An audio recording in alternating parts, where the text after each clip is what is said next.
The Knights of the Zodiac shine and marvel. This video is purely for entertainment and does not infringe on copyrights or laws. The rights to the novel and image belong to the original author. We do not claim ownership. Don't like waiting and want to listen to this fanfic in full now? Subscribe to our Patreon, where you'll find the best fanfics. Chapter 76, Justice. Fury's face should have changed, but unfortunately the resolution was too low and too dark for Lysia to see. Regarding the previous incident, I think I need to explain to you, Barton. Mr. Director, Lysia interrupted, I think you don't need to explain to me about that matter. I'm not a senior government official, nor am I an ignorant citizen. You don't need to and shouldn't tell me your words. Fury shrugged. I just want to clear up some misunderstandings. Lysia nodded. I understand your difficulties as a director, but what you think is a misunderstanding may not be a misunderstanding to me. It can only be said that we stand in different positions, so we look at things from different angles, and this contradiction cannot be eliminated in a few words. Okay. Fury spread his hands and simply stopped explaining. He himself didn't have the habit of explaining anything to anyone, including those guys who thought they were high and mighty and tried to play and manipulate SHIELD. By the way, the Sanctuary, and you, the Saints? What is your purpose, or your code of conduct? Well, Lysia straightened his chest. Whenever evil covers the earth, fighters of hope will appear, and their fists.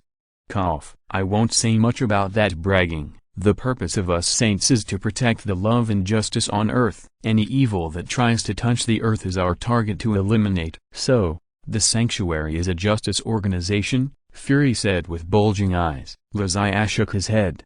That's not accurate. To be precise, the Sanctuary represents justice. Fury finally laughed, and he laughed out of anger. He had never heard of anyone bragging so fearlessly. Representing justice? Let's first clarify the definition of justice, and then talk about representing justice. Okay? Neither SHIELD nor the Avengers, which is about to be formed, dare to say that they can represent justice. Through a brief contact, Fury came to two conclusions in his mind. Either the people in this sanctuary are all idealistic lunatics, and the boy in front of me is just a fool who was fooled by those lunatics.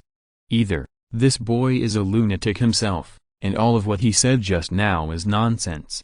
However, the golden figure of Regulus made Fury's thoughts infinitely lean towards the first conclusion. So, your appearance is because the earth is about to be shrouded in evil? Fury frowned again and asked with his head tilted, then where does this evil come from? Can you predict it? Lysia smiled mysteriously, then raised her hand and pointed to the sky. The evil on the earth has never stopped, but the real threat still comes from the sky. Mr. Director, you should know that there are aliens in this world. Fury has naturally come into contact with aliens, and there is even a corpse of a Kree in the laboratory of S.H.I.E.L.D. Shrugging his shoulders, Fury neither admitted nor denied it. Seeing this, Lysia had no choice but to continue.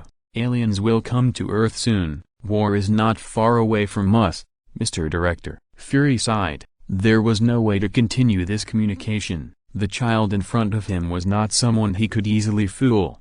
But it was good this way. Staying among his people could also attract the attention of some people with ulterior motives, and by the way, it could also free up more time to investigate the Holy Land he mentioned. Extending his hand, Fury said solemnly, Welcome to the Earth, Saint Seiya. I hope you can uphold your own justice and become a force to protect this land when evil falls from the sky. Lysia smiled and shook hands. Of course. Then I look forward to seeing you again. I just don't know what you will be when we meet next time? Bennu Bird Huiyu, or Mr. Mew, or the Death Mask. Fury's one eye flashed with wisdom, with an expression that said, I have already seen through the color of your underwear. Without waiting for Lysia to answer, he nodded and turned away without any hesitation. Damn it. Lysia had to admire the power of S.H.I.E.L.D. They could even investigate his identity as Mr. Mew, which he had only used a few times, and the identity of Death Mask, which he had only used once in the Wrestling League. Then wouldn't they also know about the aerial performance with Gwen last night? Would they have recorded it remotely? Would they be so perverted? Fuck. Lysia turned around and left in another direction with the holy suitcase on his back. Fury's appearance made him feel a little confused. There must be a lot of loopholes in the question and answer just now. However, he had to stick to his words. As for involving the sanctuary, Lysia did not regret it. After all, he did not want to join S.H.I.E.L.D. from the beginning, nor did he want to be manipulated by some irrelevant people. To put it bluntly, Lysia now has a sense of anarchism. He himself has no sense of belonging to this country, so naturally he would not consider joining any organization or department, even if this group and department nominally does not belong to this country, but directly under the United Nations. Is the United Nations really isolated and does not have to consider the face of the United States when making any decision? Sorry, I don't know anything. It's nonsense. Let's not talk about the affiliation, just talk about the members. In the Avengers, Americans account for the vast majority. It's boring to be a minority in such a group. It's not as comfortable as forming a group by yourself. The classmates in Midtown High School, the friendship of classmates, plus the youthful and immature spirit has not completely subsided. It is easy to be fooled into the Zodiac Guardians. Gwen, needless to say, has been slept with. Parker has already joined. Jessica Jones, who changed her name immediately, needs such a stage to practice her new ability. Thompson, let's talk about it after he becomes lame. So if this team is formed, the strength will not be much different from the first generation of the Avengers. With a break in mind, Lysia no longer bothered about S.H.I.E.L.D. She would talk about the future later. Now she would go to Parker first and ask him to take her to see Harry. A week had passed. Harry should have recovered from the back pain of losing his father. It would not be too abrupt to discuss cooperation now. Of course, strictly speaking, it was Gwen who discovered this matter. If he wanted to discuss cooperation with Harry, he had to get her consent first. On the way to Parker's house, Lysia called Gwen. The voice on the other end was lazy, but after listening to Lysia's explanation, Gwen readily agreed to his request. Anyway, Gwen's original intention was just to make herself extraordinary. In addition, being able to improve Lysia's living conditions was also a pleasant surprise. It's a little late today. My mind is a little confused after reading the book reviews. Sorry everyone. Thank you old friend 9425 book friend 20170213174339425 for the reward yesterday. Chapter 77 A Small Goal. The place where Lysia and Parker met Harry was not in the Osborne Group building, but in the Broadway Theater. Harry booked a box here to watch the afternoon opera. Lysia could not appreciate European and American operas. It was like when she was a child watching a play with her grandfather before she traveled through time, listening to the chattering and groaning, and had no idea why a sentence had to be played for such a long time. Later, when she was older, she gradually understood the divisions of Sheng, Dan, Jing, Mo, and Chu, and also understood the hard work of 10 years of hard work off the stage and 1 minute of hard work on the stage. Although her appreciation level was still not up to that level, she was still full of respect for this profession. Harry and Parker watched the 3 or 4 hours of opera with relish, and Lysia slept several times beside them. The first time she woke up was when the heroine appeared on stage. She was awakened by the wolf howls of the two of them. She opened her eyes and looked at the woman who made Harry leave his great family business and run away to do nothing. Well, she had a good figure, much better than Gwen before her evolution, but that face did not meet Lysia's aesthetic standards at all, so she closed her eyes and continued to sleep. The last few times, it was because his snoring was too loud and disturbed others to listen to the opera. After being pushed awake, Lysia quickly apologized, and by the way, changed to a less snoring position to continue snoring. It was almost dinner time when the show ended. As a thank you for accompanying him to listen to the opera, Harry invited Parker and Lysia to dinner, and the heroine who just sang the opera was also with them. Let me introduce you. This is the heroine of the play just now, and also my girlfriend, Mary Jane Watson. This is my best friend Peter Parker, and this is his classmate Lysia. Harry smiled and introduced them to several people who knew Mary Jane had known Parker and Lysia for a long time. Parker and I are neighbors, and I went to the same high school with them, so I knew them a long time ago. Hello Peter, hello Lysia, hello, MJ. Parker smiled and greeted. "Hello, MJ." Lizzie waved with a pale face, still not full of sleep. Parker was very happy for Harry, on the one hand because he had come out of the grief of losing his father, and on the other hand because he found a good girl like Mary Jane as his girlfriend. It is said that Aunt May once tried to match Parker and Mary Jane, but at that time Parker and Lizzie were both in unrequited love, and he had no interest in the square-faced girl who lived next door. This was Parker's explanation to Lizzie later. However, Lizzie guessed that the real truth was that Mary Jane didn't like him because he was thin and ugly. Taking advantage of the break in serving the dishes, Harry asked, "Just now you said you had something important to talk to me about. What is it specifically?" Lizzie rubbed his eyes and cheered up. "It's like this.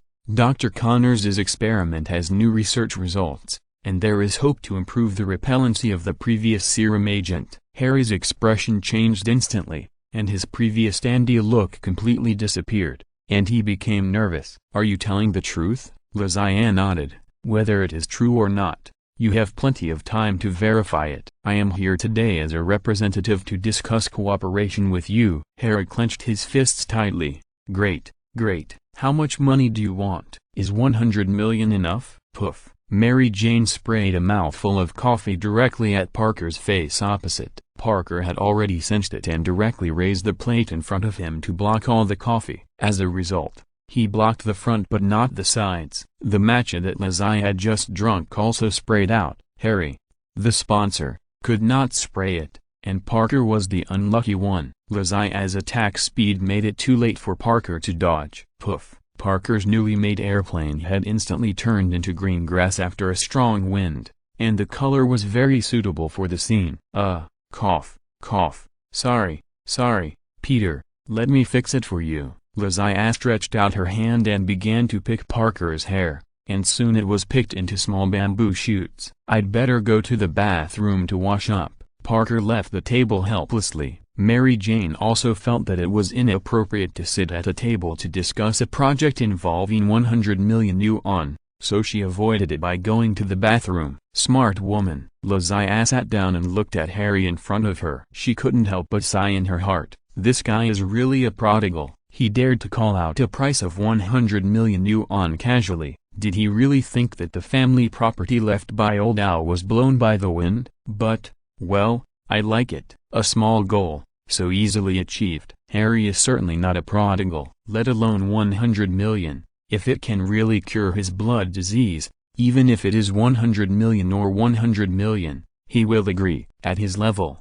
money itself is just a number. He doesn't want to be like his father, who owns a giant company with a market value of $200 billion, but ends up with a tragic death from illness. Lizzie, have you brought the information? Can you show it to me first? Harry's illness has begun to show, and he is very anxious about this matter. This is not the performance of a helmsman of a large company. His immature way of doing things and his youthful age make the company's management very dissatisfied with his performance. But Harry didn't care, because Osborne Group was founded by his father, and the company, including the 108-story headquarters building in Manhattan, was named after him. So he didn't need to be accountable to anyone for what he wanted to do. 100 million. I will never default on your promise, and I promise that as long as your method is really effective, I will provide you with an additional reward of no less than 100 million. Lizzie nodded.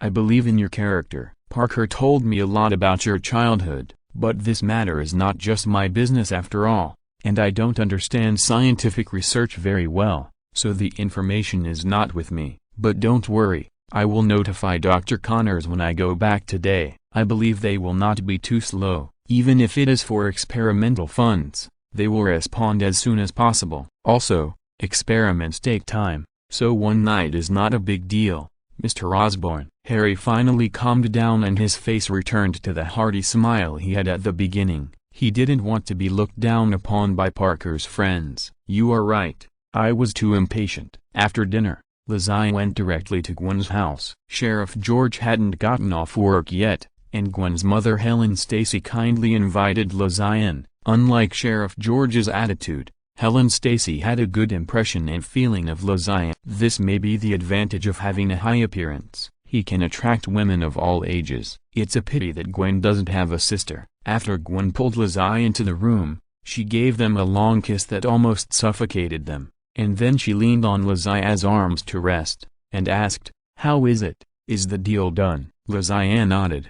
Harry agreed, and offered 100 million. "Oh, really? So much money?" Gwen sighed, then looked at Lazai and raised her eyebrows. "Then can you buy a house in Manhattan? I can move out of my home when I go to college. Thank you Winsky for the 222 rewards. The bookstore is amazing.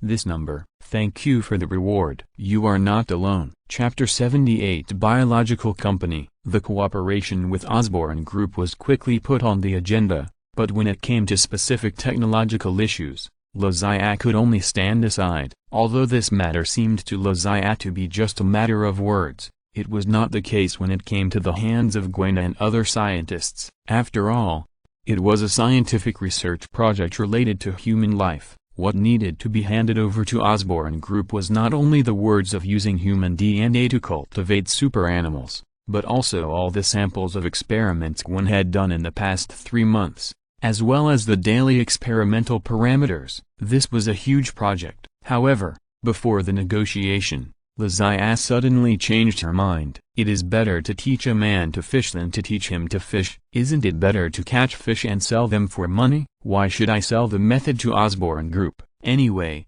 Harry just wanted to cure his genetic disease, so why not just sell medicine to cure him? Moreover, the capitalists of Osborne Group are all black-hearted. If they really get this technology, they will definitely use it to develop genetic warriors. At that time, once they lose control, I am afraid that the streets will be full of lizard people and the sky will be full of spider people. For mankind, I don't know whether this is progress or destruction. So, it is better to control the method in my own hands." So, Lazai asked Gwen to register a biopharmaceutical company as the unit to contact the Osborne Group this time, and at the same time, to prepare for the production of other types of genetic drugs in the future. If the company's name is changing, would it be too conspicuous? It's not a vaccine. In the end, the naming was handed over to Gwen, and Lazai was not very good at this kind of thing. Gwen worked vigorously and quickly got everything done. The name of the pharmaceutical company was called Holy Grail. The story of the Holy Grail was taken from the Bible. It said that before Jesus was crucified,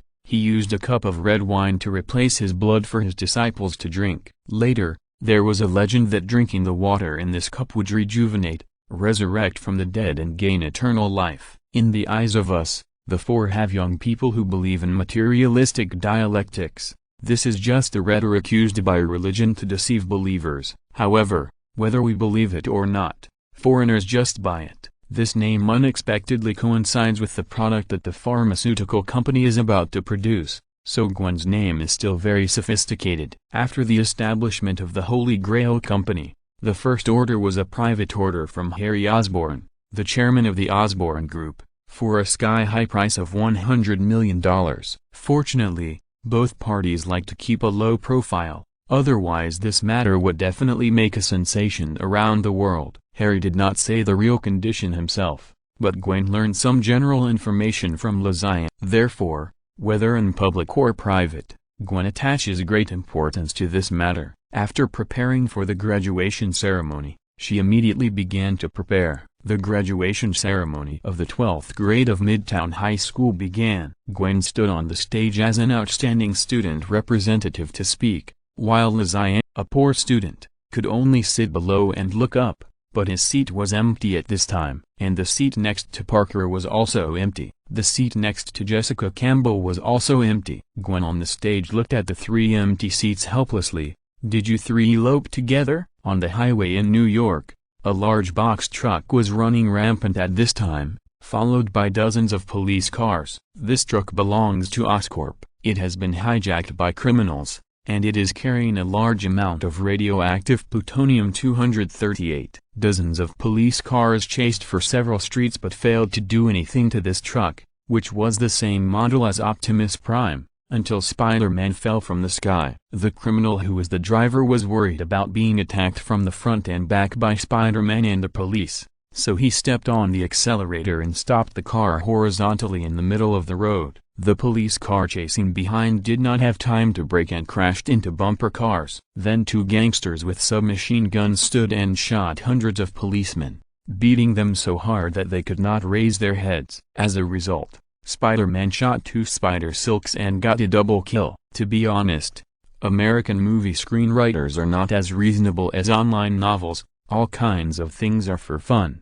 When the driver saw that his teammates were wiped out and he was the only one left, he stepped on the accelerator and prepared to continue to escape, but a black figure suddenly jumped up from the door next to him. The man punched the window glass, then grabbed the driver's clothes and pulled him out of the car. When everyone's attention was focused on Spider-Man, they didn't see a slender figure clapping his hands at the front of the car, leaving his fame and fortune. Only a fainted criminal was left lying beside the car. Walking back to the alley on the side of the road, the person pulled down his hood, and it turned out to be Jessica Kemble. Today was the last time she would use this name. After tomorrow, she would officially change her name to Jessica Jones. Looking at Lazia's stunned expression, Jessica blushed. "I didn't scare you, did I?" "I don't know why. Since I recovered from the illness, my body has become a little strange, and my strength has become much greater than before." Lazia scratched her head. "It's okay, I'm just a little worried about Peter." Jessica smiled.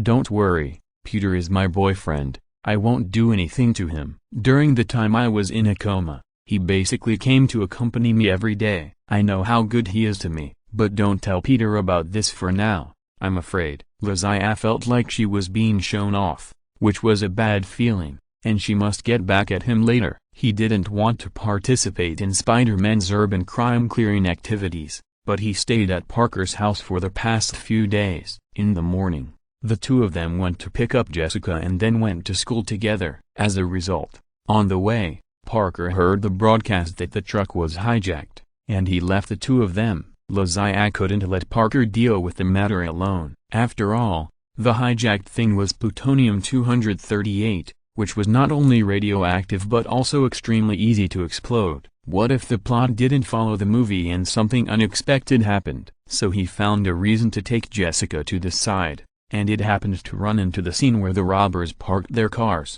After that, Jessica knocked the driver out with one punch, which made the original screenwriter's brain cells die in vain, saved a lot of funds for the crew, and interrupted Parker's feat of continuing to show off. By the way, what on earth did Parker go to do? I can't contact him often recently. The scene had been taken over by the police, and the two rushed towards the school. Standing on the skateboard, Jessica asked Lazia behind her. Lazia shook her head. "I don't know, maybe he has something urgent to do. He didn't tell me, so I didn't ask." "I thought you knew." Jessica shook her head. "But then again, you skate very well. I've never seen two people skate on the same board." Lazia smiled. "No big deal, I'm a saint. See ya." "What?" "Well, it's okay, it's okay. I mean, just because you haven't seen it doesn't mean others can't. If it's in India, 10 people can skate on the same board. Thank you Winsky for the 250 reward." Laughing and crying. Chapter 79 Genetic Selection. A thrilling armed robbery of dangerous and explosive items was easily solved with the help of Spider-Man.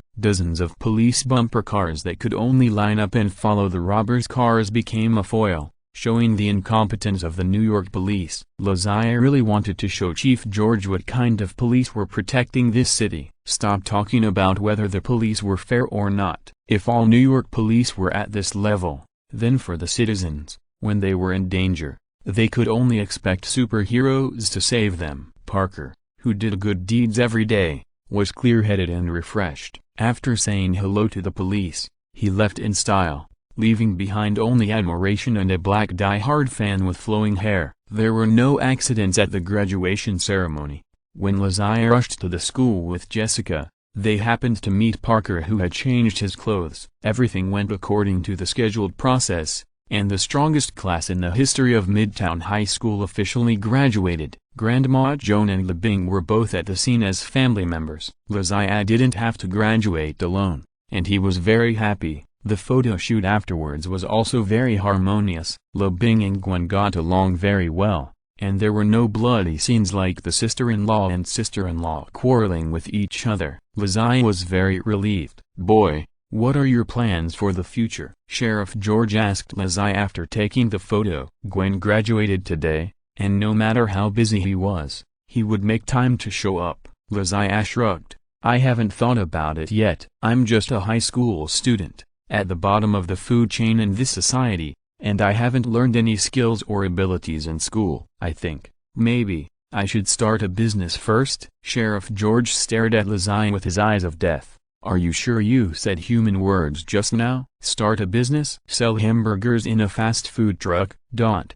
Lizzie pouted. "I knew you wouldn't believe it. Forget it. You'll understand it later." As they were talking, Gwen came over, ignoring Sheriff George's murderous eyes, and pulled Lizzie to run to the grove nearby. "What's the matter? Can't you hold it back?" Lizzie hugged Gwen's shoulders, ready to discuss the harmony between heaven, earth and people under the witness of the trees. Gwen pushed him and whispered, "Dr. Connors called just now and asked us what animals we want to breed this time." Lizzie frowned and thought. What Dr. Connors was talking about was the case that the Holy Grail Company took over to produce animal serum for Harry. However, Dr. Connors didn't know the truth at present, and he was also not aware of the data and conclusions of Gwen's secret research on spiders. Since the naked battle with Lizzie on the roof of the Osborne group, Dr. Connors fell into a long period of depression. On the one hand, he denied his own research, and on the other hand,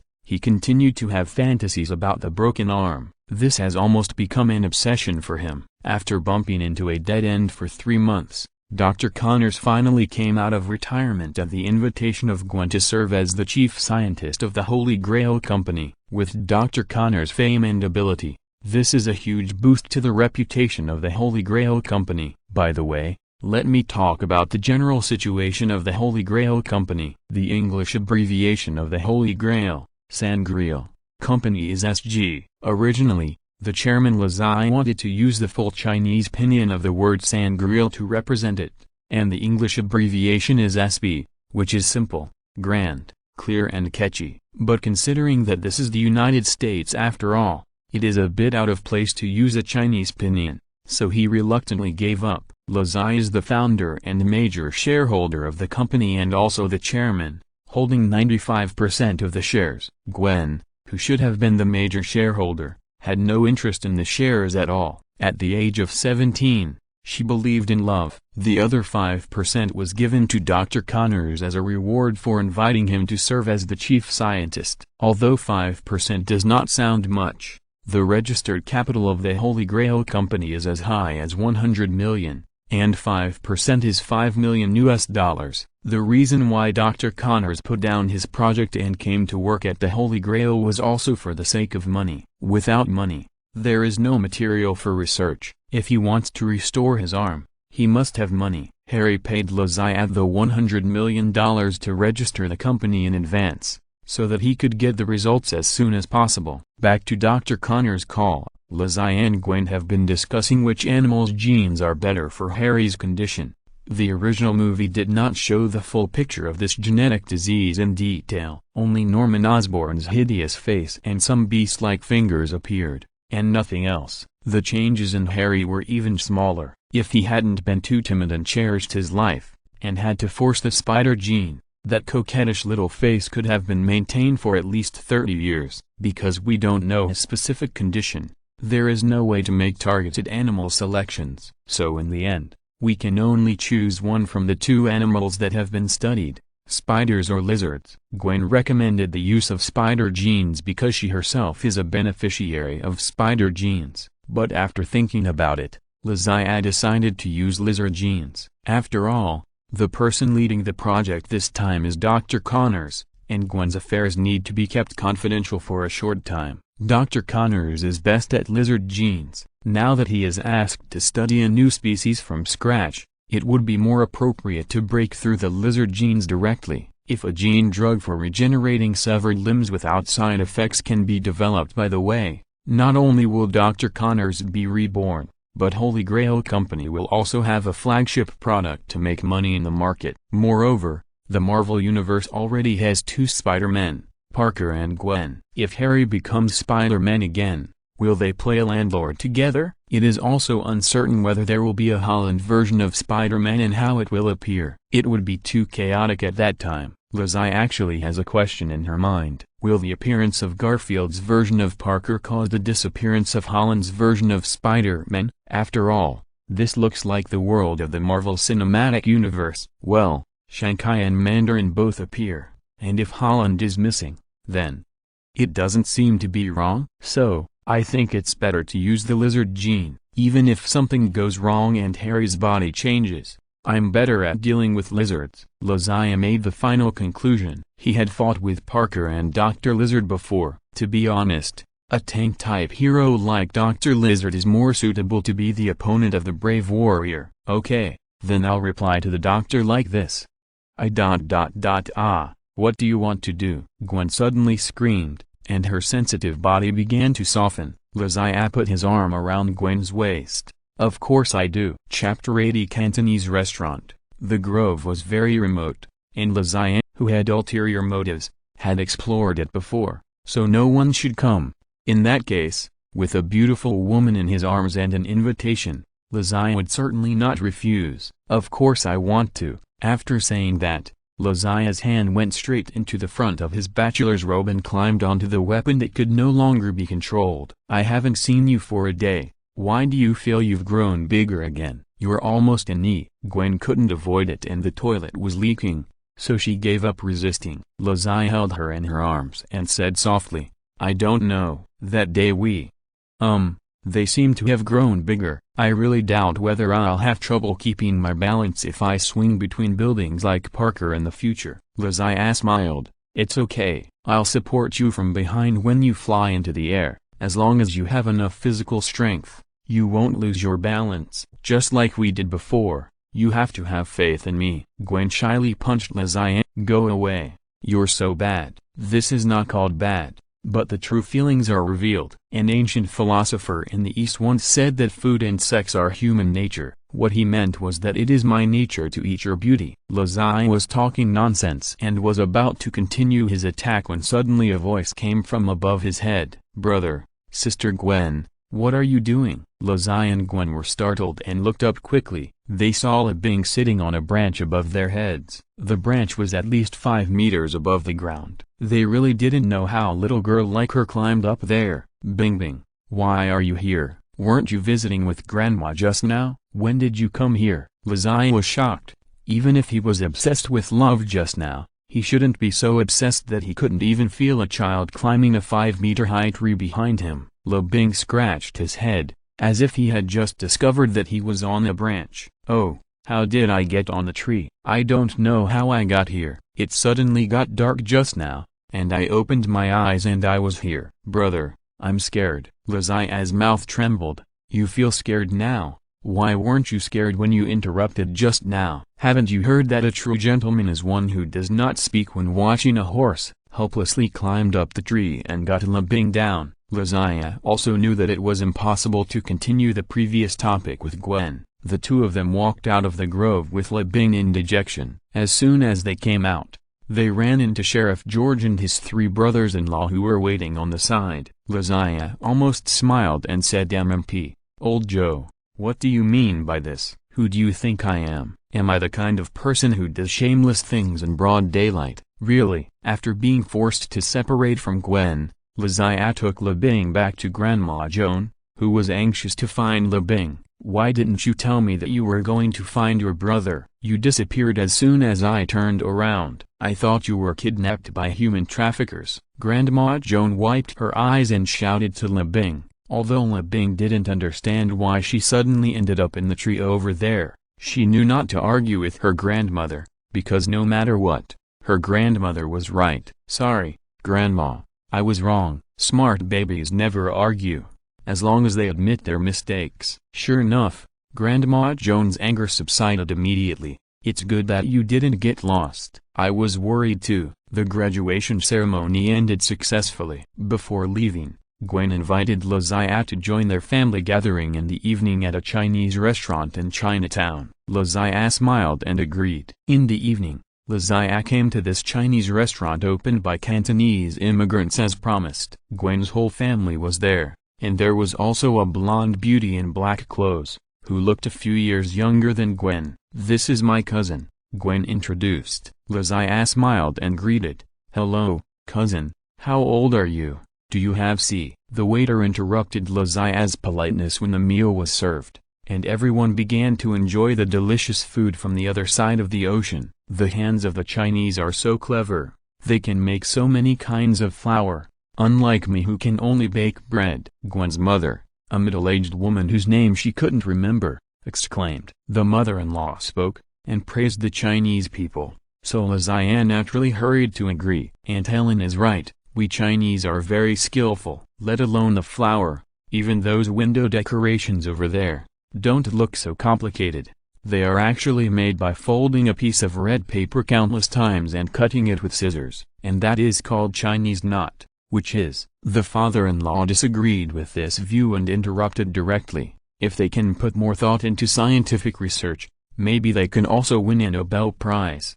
At this point in 2009, there has indeed not been a genuine Chinese Nobel Prize winner. Zodiac rolled her eyes and pretended not to hear what Sheriff George said, but turned her head to look at other tables. Recently, it was the Dragon Boat Festival in the Chinese lunar calendar, and there were many Chinese faces in the restaurant. There were even many people wearing retro clothes, who looked like ancient monks. As Zodiac's eyes swept over, a middle-aged fat man raised his head as if he had noticed something, and the two people's eyes collided inadvertently. "This person is not simple."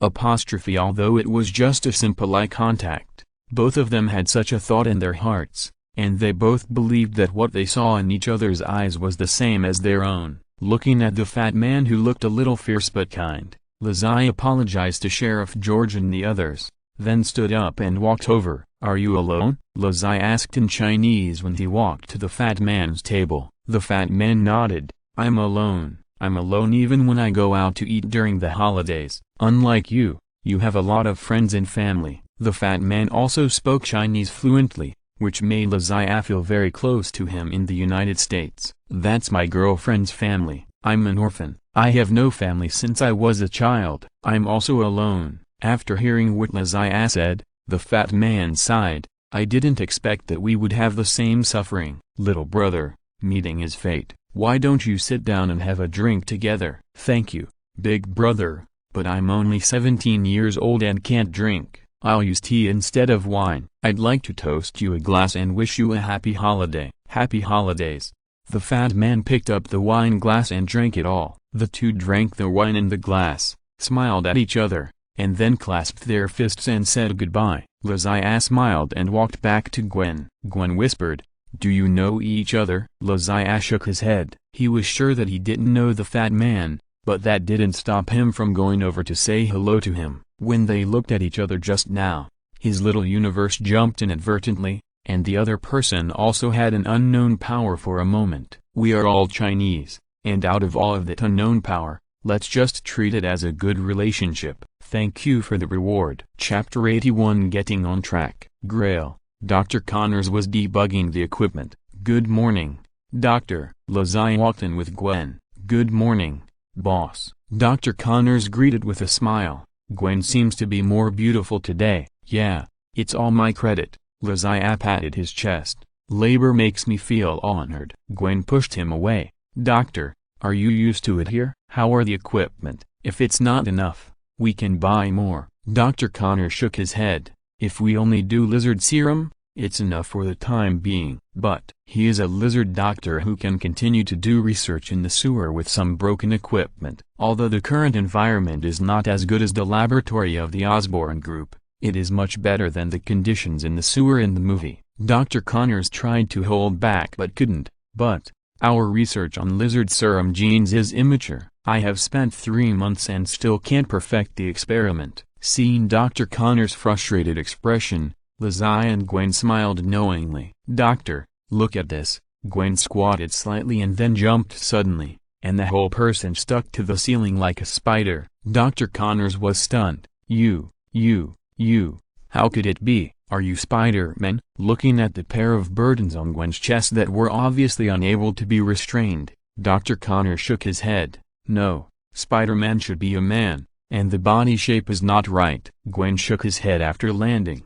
Doctor, during this period of time, I tried to improve some experimental methods and did experiments in person. I didn't expect that I would succeed. Although this kind of thing cannot be mass-produced, if you use my method on lizard serum, your arm is expected to recover. Doctor, Dr. Connor's eyes lit up. He didn't expect that Gwen not only pulled him into this promising company, but also solved the problem of improving the experimental method. He really accepted an amazing apprentice. Looking down at his broken arm, Dr. Connors burst into tears. He had missed this broken arm for too long. We are all going to study lizard serum anyway. It just so happens that we can do the doctor's work and the company's orders together. Comparing the two may also produce more accurate experimental data. Zodiac came out to make a big promise. Doctor, not only will your unicorn arm be perfectly restored, but you may even compete for the Nobel Prize next year. We are planning to launch mass-produced products to the mass market. This will help thousands of patients with limb disabilities around the world recover. We may create an era. Zodiac was right. According to data, about 10% of the world's people have various disabilities, which is nearly 700 million. Even if only 10% of them are physically disabled, it is still a huge number. If the products of the Holy Grail can really eliminate acquired limb disabilities, then these medicines can really be called water flowing from the Holy Grail. By that time, our Holy Grail will become the savior of this world. Zodiac concluded. Of course, mass production may be a long and arduous process, which requires time and money. It may not generate a lot of profits in a short period of time, but anyway, this is a good start. Dr. Connors was extremely excited. He was a simple scholar. His lifelong ambition, in addition to restoring his broken hand, was to create a world without weak people, so that everyone could enjoy quality. What is a weak person? People with disabilities are weak people. If all the weak people can be saved, then even if he is not awarded the Nobel Prize, he will be remembered by history. Zodiac left Gwen and Dr. Connors in the laboratory, and left the experiment to professionals. He, a poor student,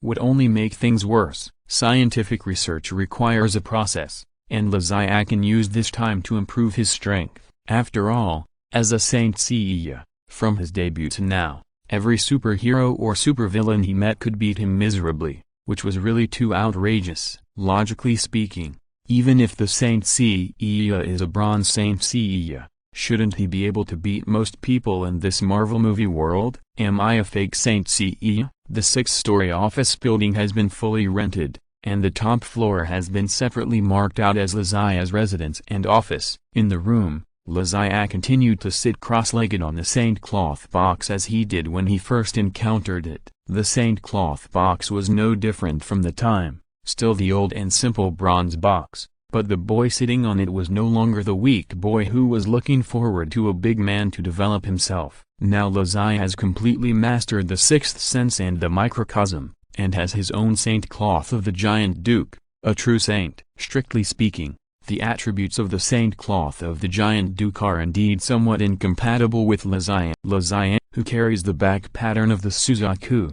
The most suitable saint cloth is naturally Yamamoto Genri Uzaishi Gikuni's Rijin Jakuka. Okay, just kidding. The most suitable saint cloth for Zodiac is naturally the bronze saint cloth of the Phoenix. Phoenix wings flying in the sky, burning castles, scorching hell. The saint cloth with fire attributes is the most suitable saint cloth for Zodiac. Even if there is no Phoenix, it is also okay to give it to the Centaur. The Centaur Silver Saint Babylon uses fire attacks. Although Babylon, who was known as the Silver Saint in the comics, was defeated by Hyuga, who had just become a Bronze Saint, it was Babylon who was weak, not Centaur. If he had the Centaur cloth, combined with Suzaku's flame, Zodiac felt that even if Jean came, he would not be afraid, and he would definitely make her kneel down and call him daddy. Unfortunately, the Saint Cloth box opened a water-attributed Megatron Saint Cloth, which was completely incompatible with Zodiac's attributes.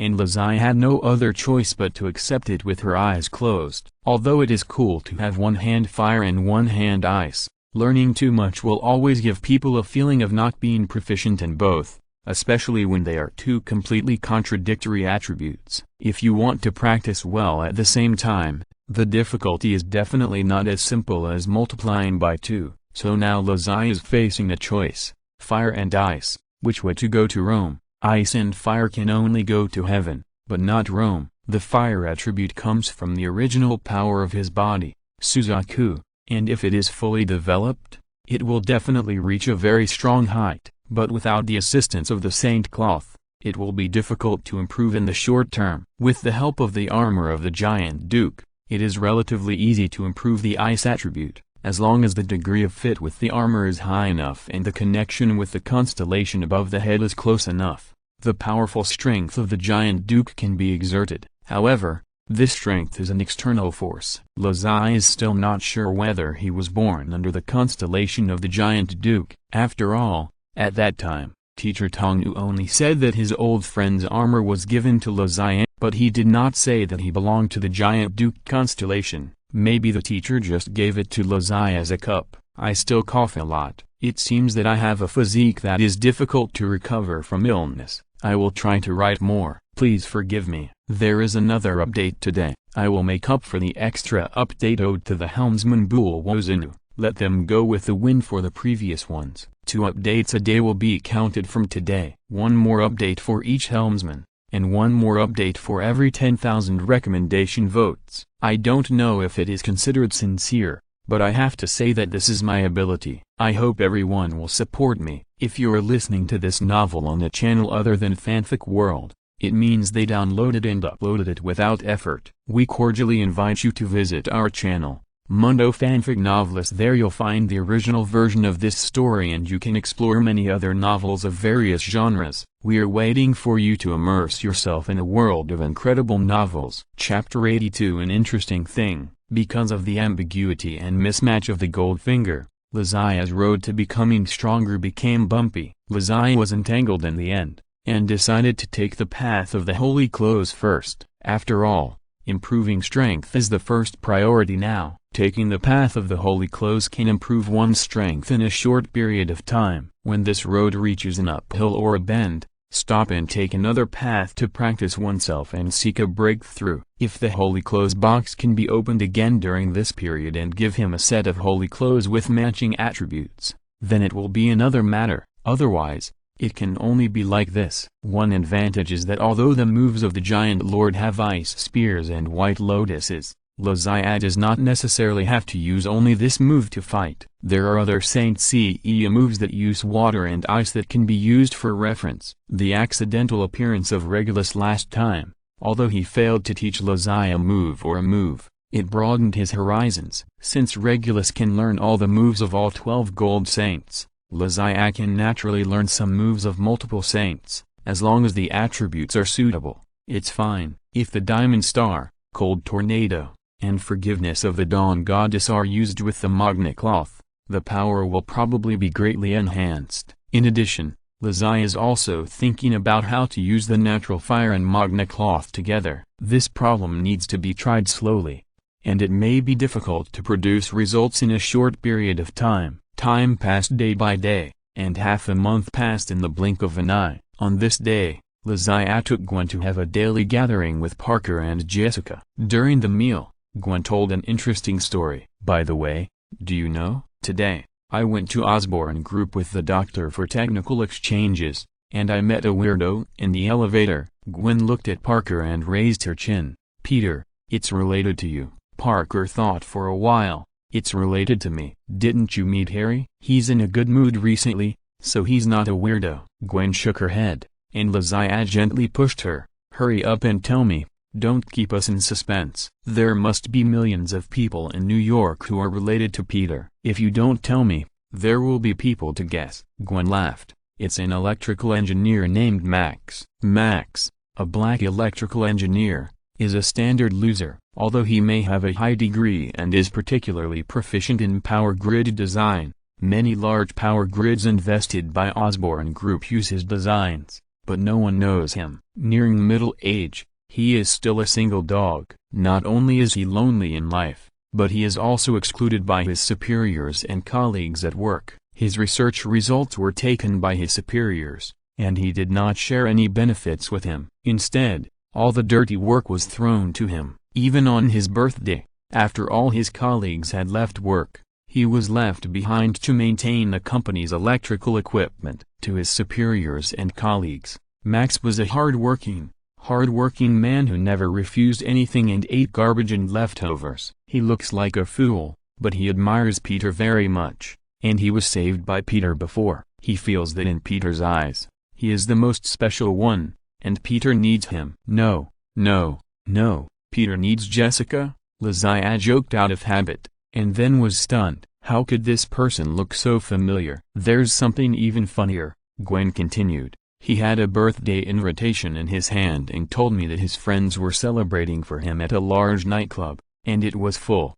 I guess he was just bragging. Not to mention a large nightclub, a fool like him probably doesn't have many friends. Peter, do you have any impression of this person? A black man, a little bald, with a flowing hairstyle. Parker shrugged and pointed to his head. I have to save at least 10 people every day. If I remember everyone's appearance, this place will be down. Lizzie stood up and said, you guys eat first. I have something to do outside. Before Gwen and the others could react, Lizzie had already run out of the restaurant. It was already dark outside, and New York City was brightly lit everywhere. Lizzie heard the identity of this person from Gwen's words. If nothing unexpected happened, he should be the villain Electro in The Amazing Spider-Man 2. If Max could be saved before he died, Electro would not have appeared. This would undoubtedly save New York a disaster, and Spider-Man a life-or-death battle. In the alley, Lizzie materialized his black wings, and soared into the sky with a roar. I hope it's not too late. Most of the employees of Osborn Group have already left work, including the people in the electrical control room, who are no longer at their posts. What they say about staying to maintain the circuit is just a kind of office violence. The most honest person does the most work, but still cannot get everyone's recognition because he is stupid. Max stood on the guardrail, looking helplessly at the disconnected circuit connector. The people in the electrical control room had already left work, and no one gave him power-off protection. He could only do it directly and pray that there would be no mistakes in the process. In fact, he could wait until tomorrow to repair this, because according to the circuit operation manual, it cannot be operated directly by hand without power-off protection. But Max didn't want to be an irresponsible person. The reason why he could always endure the bullying of his superiors and colleagues, in addition to his own cowardly character, was that he recognized his work and value. He could find his sense of existence and satisfaction from his work. For his little self-esteem, this was enough. Boom. The sound of glass exploding sounded in the electrical room, and the huge fish tank containing electric eels was blown into pieces. Lizzie had just flown outside the Osborn Group building, and before he had time to check Max's location, he heard a loud noise. When he followed the sound to find the electrical room, he could only see Max's corpse lying at the bottom of the fish tank through the window. After his hand touched the high-voltage electricity and fell into the electric eel fish tank, Max was dead by the double attack of the current and the electric eel. Lizzie was flying very fast, but it was a pity that he was still late. It seems that the appearance of the electric man can no longer be stopped. Let's go back to study tactics. In the movie, Parker's method of charging the electric man like a battery to explode seems unreliable. The screenwriter of The Amazing Spider-Man 2 definitely wrote the script while sleepwalking. It's full of nonsense and unreasonable. Lizzie has never considered going in and killing Max directly. Unlike the armed robber who killed Uncle Ben, Max himself is a poor man. It is the world's fault that he turned bad in the end, not his fault. So, if possible, Lizzie hopes to give Max a chance to be himself again. After all, he is one of the few black Oscar winners. Of course, the premise is that you have to have the strength to suppress him. Then the question is, can the Bronze Saint suppress the Electric Man? I'm afraid we can only know after the fight. Go to bed later. Chapter 83, Fooling the Electric King. As expected, the news of Max's death was suppressed by the Osborn Group. Norman Osborn had just passed away. If the news of the electrical department failure causing the staff to be busy was released now, it would be a disaster for the company's stock price.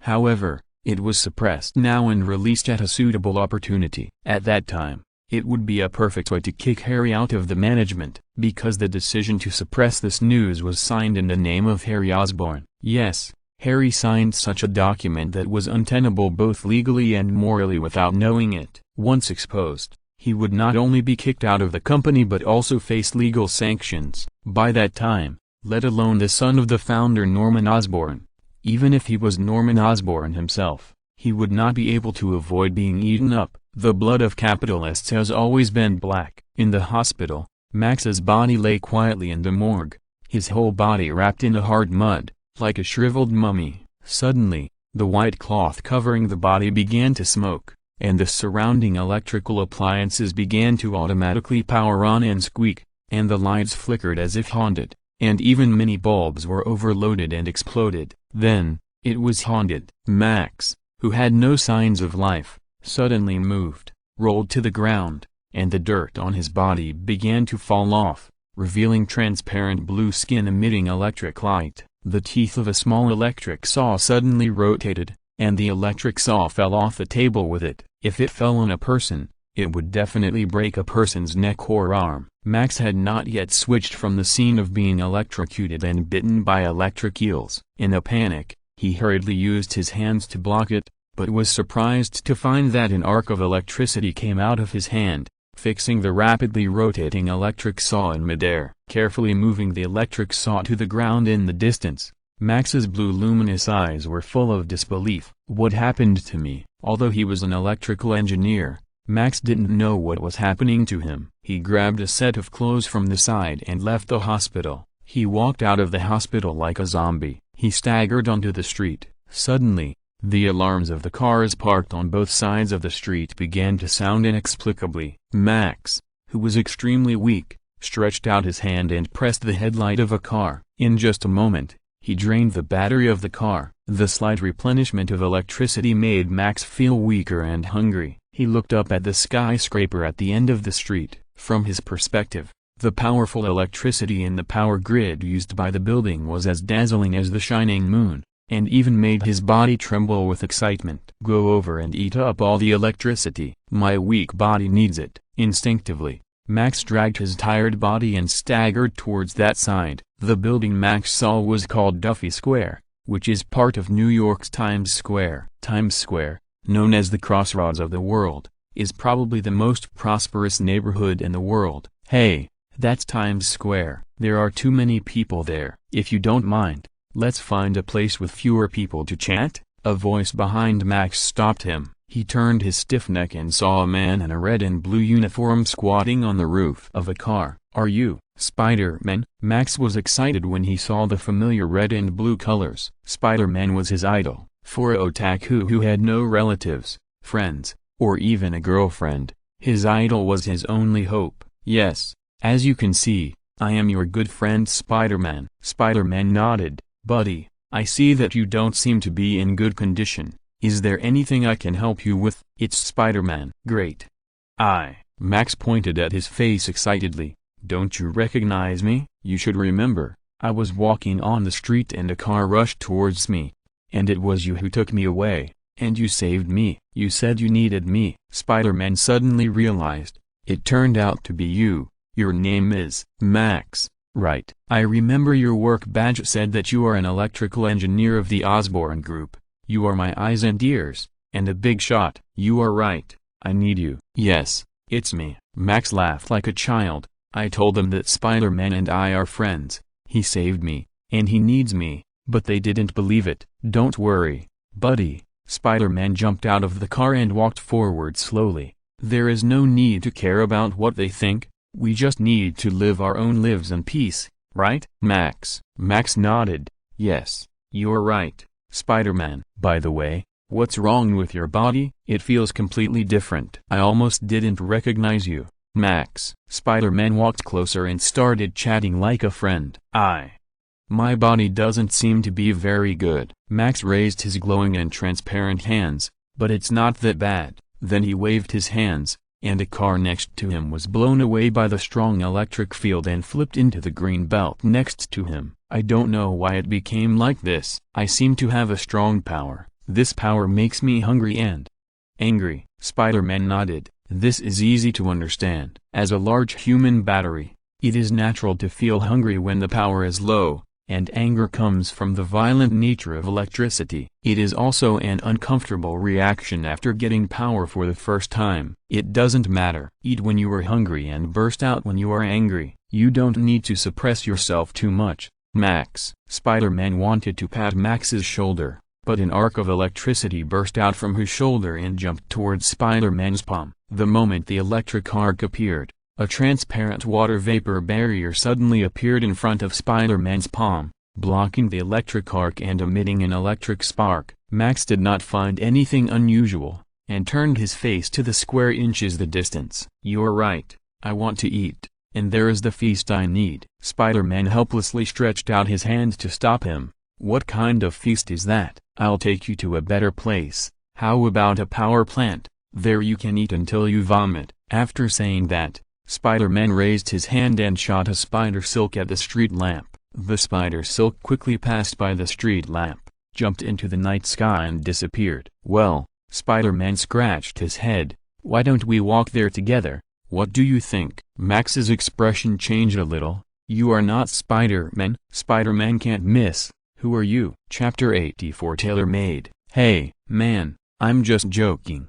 Don't take it seriously. Look at my outfit and my equipment. If I'm not Spider-Man, who else could I be? A transvestite who doesn't sleep and hangs around in the middle of the night?" "Stop it," Spider-Man explained innocently. "If you take off the mask at this time, you will definitely see a big embarrassed word on his face. Everyone makes mistakes sometimes, right? Even Spider-Man." "Even I make mistakes sometimes." Spider-Man turned his head, took a deep breath, raised his hand to aim and fired in one go. Whoosh! The spider silk flew out and stuck to the street lamp steadily. "Nice."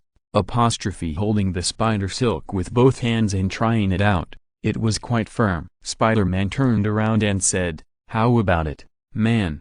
Do you want to take a ride?" Max still felt something was wrong. Nothing was right. This person was wearing Spider-Man's uniform, could spray spider silk, and knew the content of the conversations between me and Spider-Man. There was no reason why he couldn't be Spider-Man. However, the strange feeling in his mind couldn't be shaken off. Did he get his brain damaged by the electric shock before? Recalling Spider-Man's movements and tone since his debut, Max, a veteran Spider-Man fan, took a step back, distanced himself from Spider-Man, and shook his head affirmatively. "My brain is not broken. You are not Spider-Man. I can feel that your movements and tone of voice are different from Spider-Man, so you are definitely not him." Max became more and more determined. He raised his head and shouted at Spider-Man, "Who are you? Why are you wearing Spider-Man's clothes? Why are you pretending to be him?" At the same time, 3 high school graduates just finished their meal and walked out of the restaurant. "I'm so full.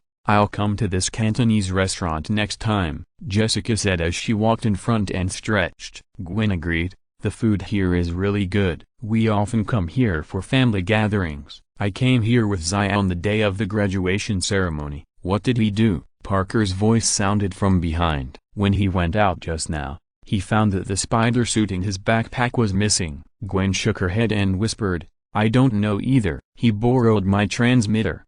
Parker was about to speak, but suddenly turned his head and looked into the distance as if he had sensed something. Gwen also looked in that direction at the same time. "What are you looking at?" Jessica asked in confusion, looking in the direction of the two of them, but she couldn't see anything. "You two go home first. I have something to leave in advance." Parker turned and disappeared into the darkness. "Peter." Jessica couldn't catch up, so she had to come back and ask Gwen, "What happened?" Gwen shook her head. "I don't know either. Let's go and see together." "Okay." On the street, Max saw that Spider-Man refused to admit that he was not Spider-Man, and angrily broke the lampshade of the street lamp with a punch, and reached out to grab the lamp holder directly. A huge current instantly rushed into his body, and he was like an extremely powerful electrical appliance, instantly draining the power of the nearby blocks, and the lights of the street dimmed. "Max, who had eaten half a full meal, felt that his state had become very strange, and this strange state made him very comfortable and powerful. Turning around, Max glared at Spider-Man. "Tell me, who are you? Why are you pretending to be Spider-Man? Why are you insulting that identity?" "Dude, I didn't." Spider-Man just opened his mouth when he saw an arc of electricity coming from Max's hand and attacking him, and he quickly dodged to the side. Max missed the first attack and sent out multiple arcs of electricity in succession, but Spider-Man dodged them one by one. But other things nearby suffered. Trees were burned, walls were damaged, and even several cars on the roadside were overturned. "Hey, can't we sit down and talk it over?" Spider-Man shouted from behind a car. Max would naturally not stop. Spider-Man is his idol, and idols are sacred and cannot be tarnished by anyone. Now someone dares to pretend to be an idol in front of him, which is simply unforgivable. The arc of electricity between the waves made him feel the power. Before, even if he was bullied by his superior, he only dared to beat him up in his imagination. But now, he didn't need to do that. He had powerful strength. The huge contrast between a poor loser and a powerful one made him a little swelled. Whoever dared to provoke him would be wiped out. Swish! An arc of electricity hit the car behind Spider-Man accurately. With a bang, the car was blown up into the sky, but Spider-Man was not seen. Max looked up as if he had sensed something, and saw a figure jumping into the air. A silver-purple light lit up on the man. "You didn't listen to my kind persuasion to surrender, and insisted on fighting with me. In this case, I will beat you until you surrender." Ice Spear White Lotus. Countless ice fangs fell from the sky, and Max was caught off guard and was instantly pierced into a hornet's nest. Plop! Max fell to his knees, with countless holes pierced through his body, and his body was partially frozen. He felt the loss of strength in his body. Although the electric man can turn into electricity and shuttle between the power grid and the air, he is also a physical body. In the non-electrical physical state, he will still be injured by physical attacks. However, this injury is not enough to kill him. On the road next to him, a large hole just made by the electric arc revealed a section of cable. An arc flashed out from the cable and connected to his body. Max, who was kneeling on the ground, suddenly opened his blue eyes. With the continuous replenishment of electricity, the holes on Max's body pierced by the ice fangs began to heal slowly, and his strength gradually replenished, even stronger than before. This is also possible. Spider-Man tore off his hood and revealed Lazia's face. He took out the holy cup from his trouser pocket and threw it into the air. The holy cup instantly turned into a holy cloth and pierced Lazia's body. Although there were still some cracks on the shoulder armor and chest that had not been repaired, it did not affect Lazia's overall strength. There was already a noise around, and it was obvious that someone had discovered the cross-dressing here, and even the sound of sirens began to be heard in the distance. In order to avoid being discovered by the public and become a popular topic, Lazia had to make a quick decision. After a new round of charging, Max looked more powerful than before. I don't know if the Ice Spear Balanhua can still be effective. But Lazia was not worried. He tailored a new trick for the electric man. Ice Coffin. The water vapor in the air instantly gathered around Max, and soon condensed into an ice coffin, and this coffin was full of water. This simplified version of the ice coffin formed very quickly. Max was caught off guard and had no time to dodge before being covered by the coffin. The water in the coffin short-circuited the electricity in his body, and he wilted instantly. "Zion, what are you doing?" Parker finally arrived. "I'm meeting you." Lazia shrugged, stepped forward and picked up the ice coffin, and quickly disappeared into the night with Parker. Chapter 85 The Coward Savior. In an abandoned factory in the suburbs, Lazia and Parker landed one after another. The ice coffin was thrown aside, and Max's face was pressed against the ice, his blue eyes rolling around. "What's going on?" Parker took his spider suit from Lazia and frowned. "Who is this person? Why do I feel like there's something wrong with him?" "Remember Max, an electrical engineer from Osborne Group?" With Lazia as reminder, Parker remembered the black engineer holding a bunch of blueprints that he had saved on the road. "Yes, Max, I remember. His hairstyle was very cool." Lazia pointed at Max, who was staring at him from the ice coffin on the ground. "That's him, but he seems to have undergone some changes." I just tried to communicate with him as you, but unfortunately I didn't act like you and he exposed me. I have to say, he is definitely your die-hard fan, not fake at all. He almost killed me just now because I pretended to be you. Parker rolled his eyes and punched Lazai. So next time don't take my spider suit without my permission. You can't bear the great name of Spider-Man. Lazai gave a middle finger,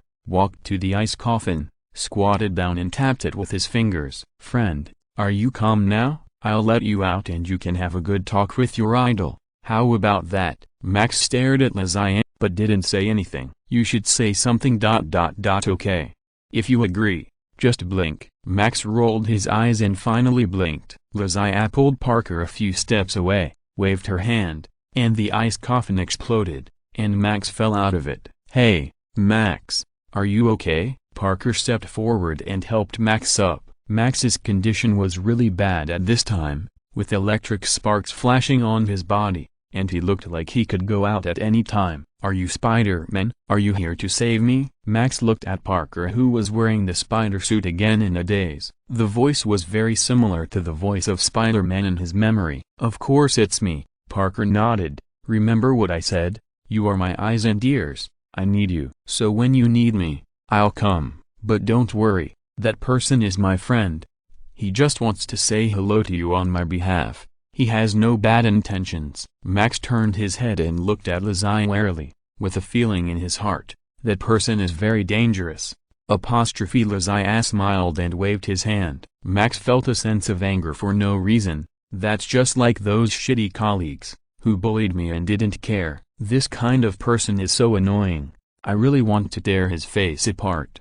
With a swish, an electric arc emerged from Max's body, ejecting Parker at distance. Max, you. Parker wanted to persuade him, but was stopped by Lazai. It's okay, it's normal for him to be angry. A man should have some anger, if he can only swallow his anger when being bullied. What kind of man is he? Mr. Max, come on, don't suppress yourself like a coward, release your anger. There is no one else here, we can have a fight without worry. I am not a coward. Max clenched his fists and shouted fiercely, as if he had shouted out all the depression in his life for more than 30 years. After shouting, the blue electric arcs on Max's body began to gather, and his mood became irritable. In his eyes, Lazai seemed not only a bastard pretending to be Spider-Man to play tricks on him, but also his shitty boss and those stupid colleagues. Those who bullied him should be punished. With a push of his palm, an electric arc quickly hit Lazai. Come on, Lazai shouted and swung her fist. Frost gushed out of her fist and collided with the arc in the air. After a loud bang,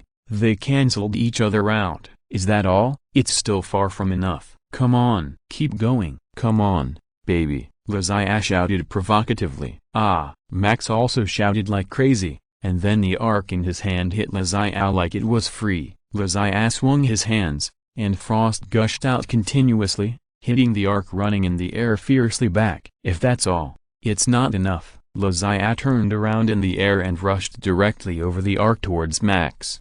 Don't just yell and scream like a woman, clench your fist, and do this when you see someone you're not happy with. Bang! Lazai punched Max's side face and knocked him directly into the air. Hit his bare face hard with your fist as big as a sandbag. Lazai jumped into the air to catch up with Max, and then punched him from top to bottom. Max's reaction speed was enhanced by electricity.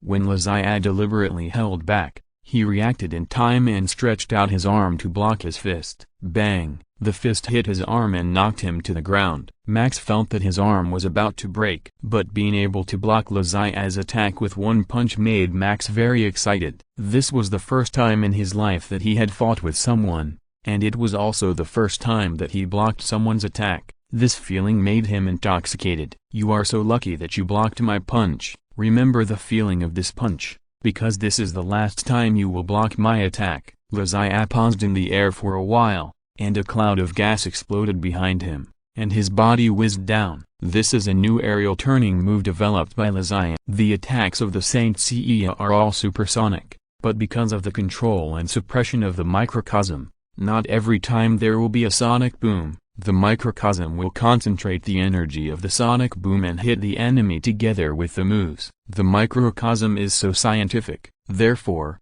the supersonic attacks and movements of the SYNOPSIS seem to be no different from those below the speed of sound. But if you don't use the small universe to suppress it and let the sound explode, you can get power from it and push yourself to sprint in the opposite direction. Just like the martial arts master blowing the reed across the river, with just a little help, the SYNOPSIS can move at super high speed. After landing, Max looked at Lazai rushing down, and his dissatisfaction soared to the peak. "What do you mean by blocking your attack for the last time? Since I can block it once, I can block it for the second time. Not only that, I will fight back. I will use my sandbag-sized fist to hit your bare face hard."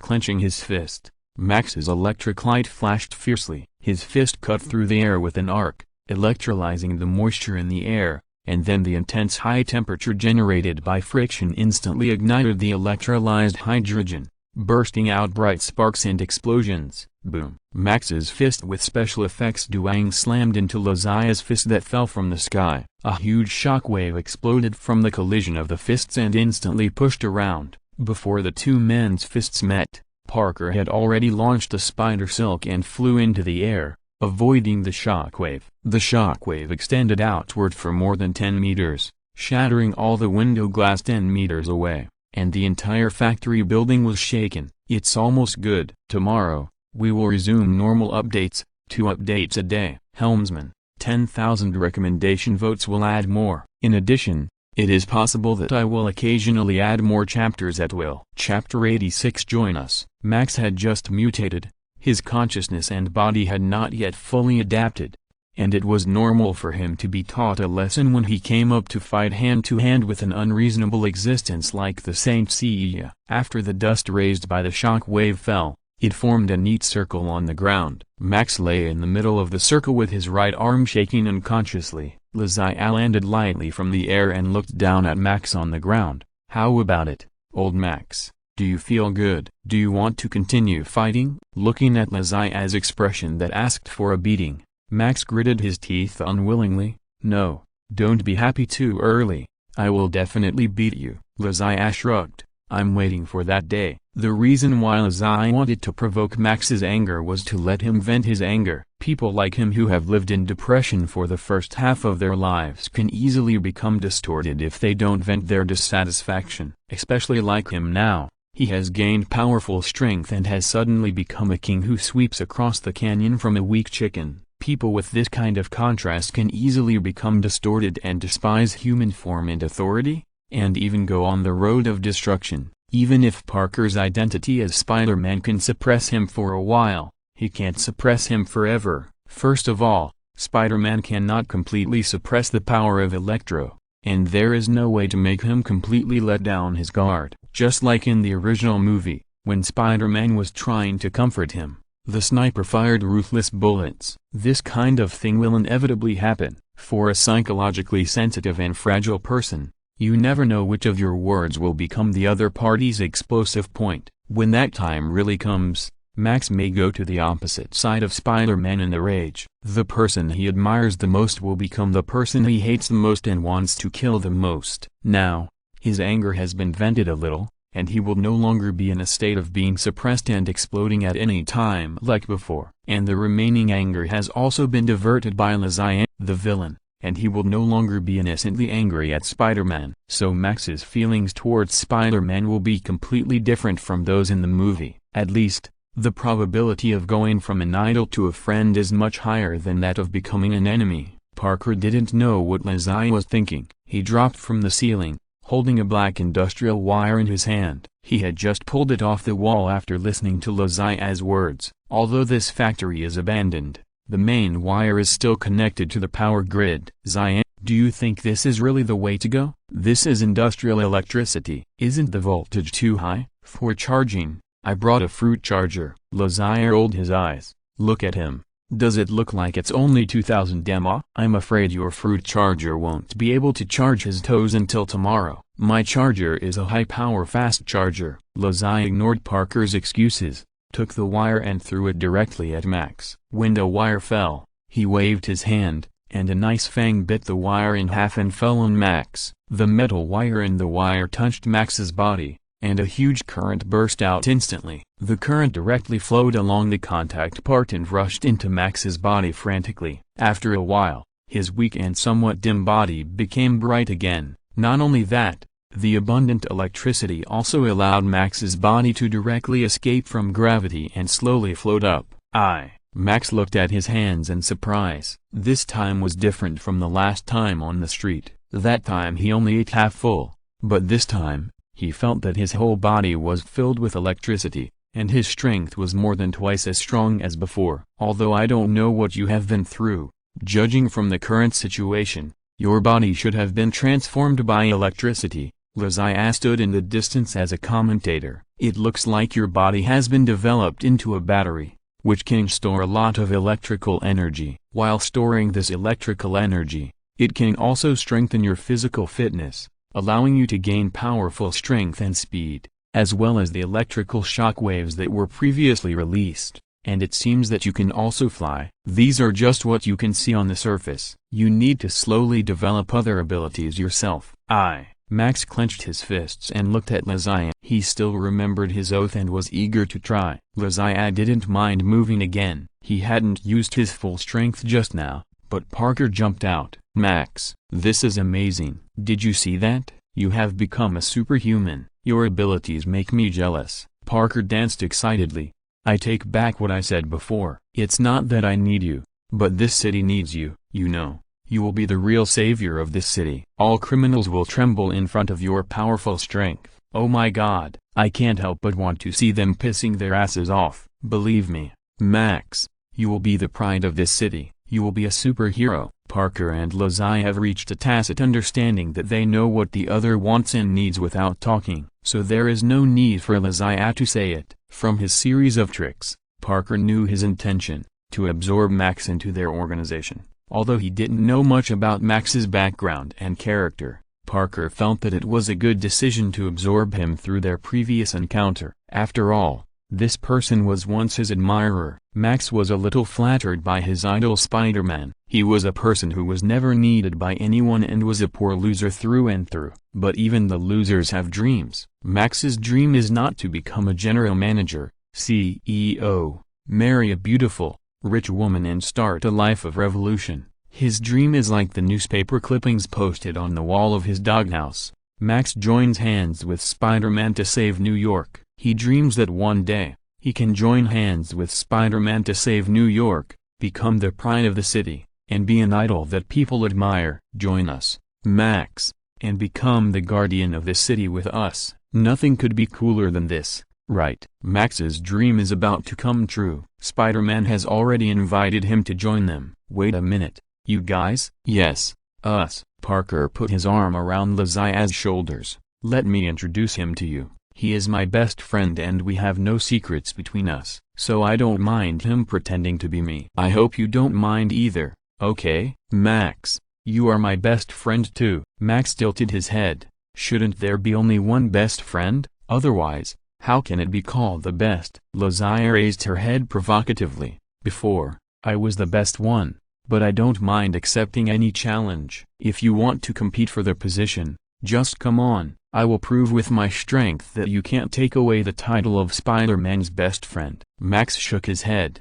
You won't be able to keep this title for too long. Haha, just wait and see. Good night everyone. Chapter 87 Discussion Questions. Max was recruited, and a city disaster that could have been caused by him was eliminated. The power plant would not be damaged. New York would not experience a terrifying black 5 minutes without any electricity. The hospital would not put thousands of patients in danger due to power outages, and planes would not almost collide due to navigation failures, as well as other aspects related to urban life. Fortunately, none of this would happen. New York needs to be grateful to Lazia, but she herself does not know it. So peace is achieved with the silent and unrewarded efforts of many people. Think about the police on duty at night, the soldiers in the snow and ice at the border station, and the agents and spies who fight wits and courage with the enemy in the dark and bleed and sacrifice but will never be known. The peaceful life we enjoy is only because of them. Many things, Not because we don't know. They didn't happen, just like the war in 1999. So, cherish the peace in front of you, human beings. Max is in such a ghostly state now. He must not be able to do the work of an electrical engineer in the Osborne Group. His former boss and colleagues dare not bully him anymore, but the power department can't afford him. For an electric man who drained half a block of electricity but could only eat half full, the electricity bill for Osborne Group alone was an astronomical figure. Lazai was also worried about charging Max. Although she could go out and steal electricity, it was not a solution. Saint Seiya's friend actually stole electricity. If this was spread out, it would simply tarnish the name of Saint Seiya. I don't know how long it will take for Thor to come to Earth. Since his Thunder Hammer can charge Iron Man, it should be able to charge Max. The principle should be the same, probably. However, speaking of Iron Man, Lazai thought of another way. I wonder if it would be okay to use a micro-reactor as an external power bank for Max. Lazai decided to talk to Mr. Tony Stark about this matter another day. She still owed him a favor, but there was no rush for this matter. A huge exhibition hall was being built in Flushing, Queens, and Stark Industries was about to hold a year-long expo in New York. So, even if they didn't go to Malibu Beach in Los Angeles, Lazai would have a chance to meet Tony Stark. The time of Electro came to an end temporarily, life returned to normal again, and Lazai began to enjoy the summer vacation before college. As the CEO of a company with assets of over 100 million, Lazai naturally no longer needed to work hard for Big as before, nor did he have to cheat people in the wrestling league. He could finally travel around the world like Playboy Harry Osborn, eat delicacies from all over the world, and discuss the harmony of the universe with long-legged supermodels from all over the world. This is the life that a winner in life should have. Of course, the premise of doing this is to deal with Gwen first. Spider-Gwen's fighting power is not comparable to that of ordinary people. How can a big foreign horse who can fight with men for several hours that night be so easy to deal with? Lazai secretly measured her size. Among Asians, she is definitely gifted. Although she can't wrap around the waist like some black people, she is definitely not inferior to white people. At least she is not inferior to Parker. Don't ask Lazai why she knows. It can only be said that it is not that our army is not working hard, but that the enemy is too deep. In addition, skills are very important. Did you not sleep well last night? In the company's top floor office, in the new base of Zodiac Guardian, Parker was changing channels with the remote control while tilting his head to look at Lazai. Why do I feel that you haven't been in good spirits these days? Could it be? As soon as Lazai saw Parker's wretched look, he knew what he wanted to say. He reached out and pushed his head to the side. Lazai rubbed his nose and sighed. Don't make trouble. I've been thinking about a philosophical question recently, how to achieve resonance and harmony between the human body and the universe, and realize the unity of man and nature. I know about the unity of man and nature, but what is the unity of man and nature? Eastern mysticism? Parker turned his head. Max, have you heard of the unity of man and nature? Max, who was secretly inserting his finger into the socket, quickly raised his head and hid his finger behind his back. Huh? I haven't been in love yet, so I don't really understand. But I can learn. I know a lot of resources. Max waved his hand, and the picture on the TV screen immediately became unbearable to look at. Oh, baby. Oh, come on. Oh, you son of the beach. And so on. Parker was so surprised that he couldn't even use the remote control. He stared at the TV screen. Holy shit, you can play like this posture. Whoosh, an icicle flew out and pierced the TV screen. Sparks flashed, and the 54-inch HAIR TV screen from the other side of the Pacific Ocean was completely scrapped. The intoxicating picture and sound disappeared instantly. What are you doing? Max felt that Lazai was targeting him, but when he turned around, he found that Parker had straightened his posture and sat upright, with a serious look in his eyes, as if he was thinking about some philosophical questions. What's wrong? Click. The office door was pushed open, and a black-haired beauty with a thin waist, long legs, and a plump body walked in. Excuse me, who is Mr. Lazai? The beauty was wearing a black professional suit, a standard office lady's dress, and her deliberately stern face inadvertently exuded a hint of charm. "I have to admit that this is definitely a little goblin who wants to kill people. I'm Lazian." "What's your name?" Lazian stood up, and his slender and strong figure made the beauty's eyes jump. "Hello, Mr. Lazian. My name is Felicia Hardy, and I am Mr. Harry Osborne's secretary. I will be fully responsible for coordinating the cooperation between Mr. Osborne and your company in the future." Felicia stretched out her delicate hand, and Lazian politely shook it. "Then I'll have to trouble you, Miss Hardy." "Mr. Lazian, you can call me Felicia. Also, I will be stationed in your company in the future. Can you help me arrange an office and a bed? I am used to taking a nap at noon." The two hands touched and separated. Felicia blushed a little. The man in front of her was so handsome, much more manly than the boss. "I really wanted to." Felicia was actually the same age as Lazian Parker. She was only 18 years old now, which was the age when she liked to be crazy about him. She was working at the Osborne Group only temporarily as a part-time worker. She applied for Empire State University and received an admission letter. After the summer vacation, she will become alumni with Parker and Lazian. Lazian nodded. "Of course, I will prepare a big and comfortable bed, which will definitely satisfy you." Felicia nodded in thanks, then smiled and greeted Parker and Max. Max's face was not glowing in normal state, and he looked no different from ordinary people. "Did I disturb you, Mr. Lazian? Are you in a meeting?" Lazian shrugged. No, we are discussing a philosophical question. If Felicia is interested, you can join us." "Oh, what's the question?" Parker just picked up a book on the table and turned to the bookmark inside. There was a line of words written on the bookmark, and he read it out directly. "Postpartum so." Chapter 88 Self-Examination. "The issues you discussed are really..." Felicia pondered for a while and finally found a suitable word. "It's really high-end." Parker put the bookmark back into the book and explained with a little embarrassment. "In fact, our spare time is quite rich. What you have seen is just the tip of the iceberg. God and heaven are conscientious." What Parker said is absolutely true. Felicia shrugged politely.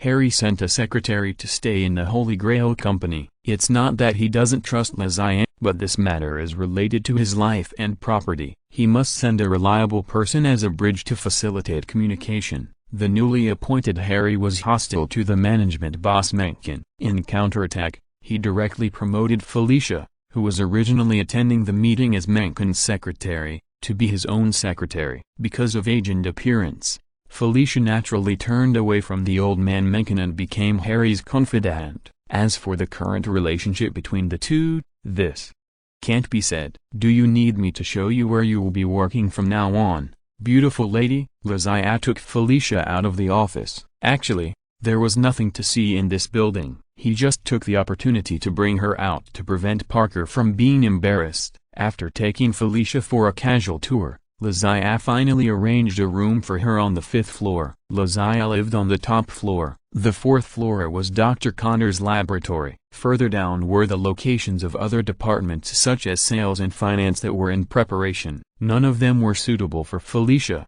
so she had to choose a sunny room on the 5th floor. It was just downstairs from Lazian's bedroom. After leaving Felicia downstairs to pack up, Lazian returned to the office. As soon as he entered the door, he saw Parker's strange eyes. "What's going on?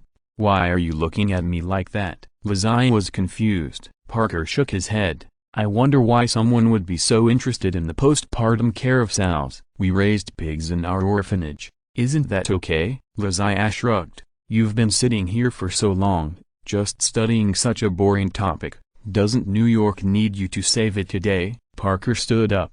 "That's right, I should go out for a walk." "I'll go with you." Max stood up and looked at Lazian provocatively. "How about you? Do you want to come, Mr. Self-Proclaimed Best Friend?" Lazian smiled. "I don't need to prove anything, Mr. Eager to be best friend." Humphrey. This was the first time Parker and Max teamed up. Lazian was not too worried. With their abilities, no one in New York could be their opponent before the Stark Industries Expo opened. In an hour, Lazian would know that he had said this a little too early. After sending Parker and the others away, Lazian went to the orphanage. Even if there was nothing to do, He needed to go back to the orphanage every now and then to prove to Grandma Joan that he was still alive and well. When they arrived at the orphanage, Lizzie was surprised to find that Grandma Joan was not there. To her, this was very unusual. According to Miss Rushman, a volunteer who helped take care of the orphanage, a friend of Grandma Joan was hospitalized,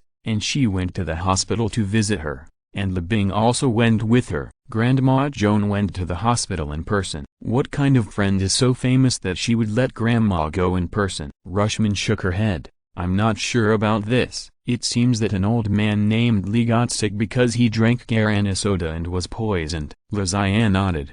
So it was Grandpa Lee who was hospitalized. It's not surprising that Grandma went in person. But Grandpa Lee is really something. How could he be poisoned by drinking soda? As she was talking, Lizzie suddenly stopped. Guarana soda poisoning? Why does this plot seem so familiar? And it was Grandpa Lee who was poisoned. Is the big guy going to appear? It seems that before the Stark Industrial Expo, I have to meet other friends first. The final duel between Hulk and Abomination and the Incredible Hulk took place in New York. Lizzie couldn't avoid it, nor did she want to avoid it, except for Shaka, who could gain experience by just hanging up. All other saints needed to fight continuously to improve their microcosmic realm. Max could have been a powerful enemy for Lizzie to train, but Lizzie pulled him into her team. Using teammates to gain experience is counterproductive, so Max won't be used for a while. Lizzie turned to look at Miss Rushman, the Black Widow, who pretended not to know each other. Your big guy is about to go online. Are you ready to welcome his evil smile? Looking at Black Widow, Lizzie inevitably thought of the illusion created by Mandarin that night. Although it was obviously fake, it felt so real. After all, the other party was Black Widow. Facing Lizzie, Black Widow chose to look at her without retreating. She has been a volunteer in this orphanage for nearly 3 months. It's time to take further action. It seems that today is a good breakthrough. After confirming, he retracted his gaze. Beautiful women are pleasing to the eyes, but Lizzie still has lingering fears when thinking of the Mandarin who created the illusion. That night, if Regulus had not appeared at the last minute and punched the Mandarin away, Lizzie would have definitely knelt there. Fortunately, although Regulus's punch was restrained, it was not so easy to bear. Even if the Mandarin was protected by magic, it would probably take a while for him to recover. And even if he wanted to cause trouble again, he would be concerned about the people behind Lizzie, and would not dare to kill him directly like last time. Didn't you see that Director Luzu was so scared that his face turned black because he was afraid of the power of the sanctuary? But speaking of it, these days, because of Gwen, Lizzie has indeed indulged himself too much. This is not the life that a normal Saint Seiya should have. If you're listening to this novel on a channel other than Fanfic World, it means they downloaded and uploaded it without effort. We cordially invite you to visit our channel, Mundo Fanfic Novelist. There you'll find the original version of this story, and you can explore many other novels of various genres. We're waiting for you to immerse yourself in a world of incredible novels. Chapter 89, Coronation Day. In the universe, there is a place called Asgard, where a race lives. They are the Ezer. The Ezer have a long history and extraordinary divine power. They maintain the order of the universe, and their deeds are also spread on many planets in the universe. They have also been to the earth, saved the people at that time, and were worshipped as gods by them. The stories about them have been passed down from generation to generation as myths. The road from Asgard to the outside world is called the Rainbow Bridge. Heimdall, who guards the Rainbow Bridge, has the Eye of Heimdall, which can perceive everything. It is said that he can see through everything in the universe. Heimdall, is there anything new in the universe today? A tall and strong man with long hair in the middle came over with a square hammer and greeted Heimdall casually. This person is naturally the arrogant Hammer brother. Before he was pitted by Loki and exiled by Odin, he was a more arrogant person than Tony Stark. Well, he has the capital to be arrogant. The 9 kingdoms connected by the world tree. In the 9 kingdoms, the name of Thor is well known. In a sense, Thor, who is good at fighting, really represents the glory of the northern gods. Behind Thor, the 3 friends of Asgard follow like a shadow. The 3 are very famous,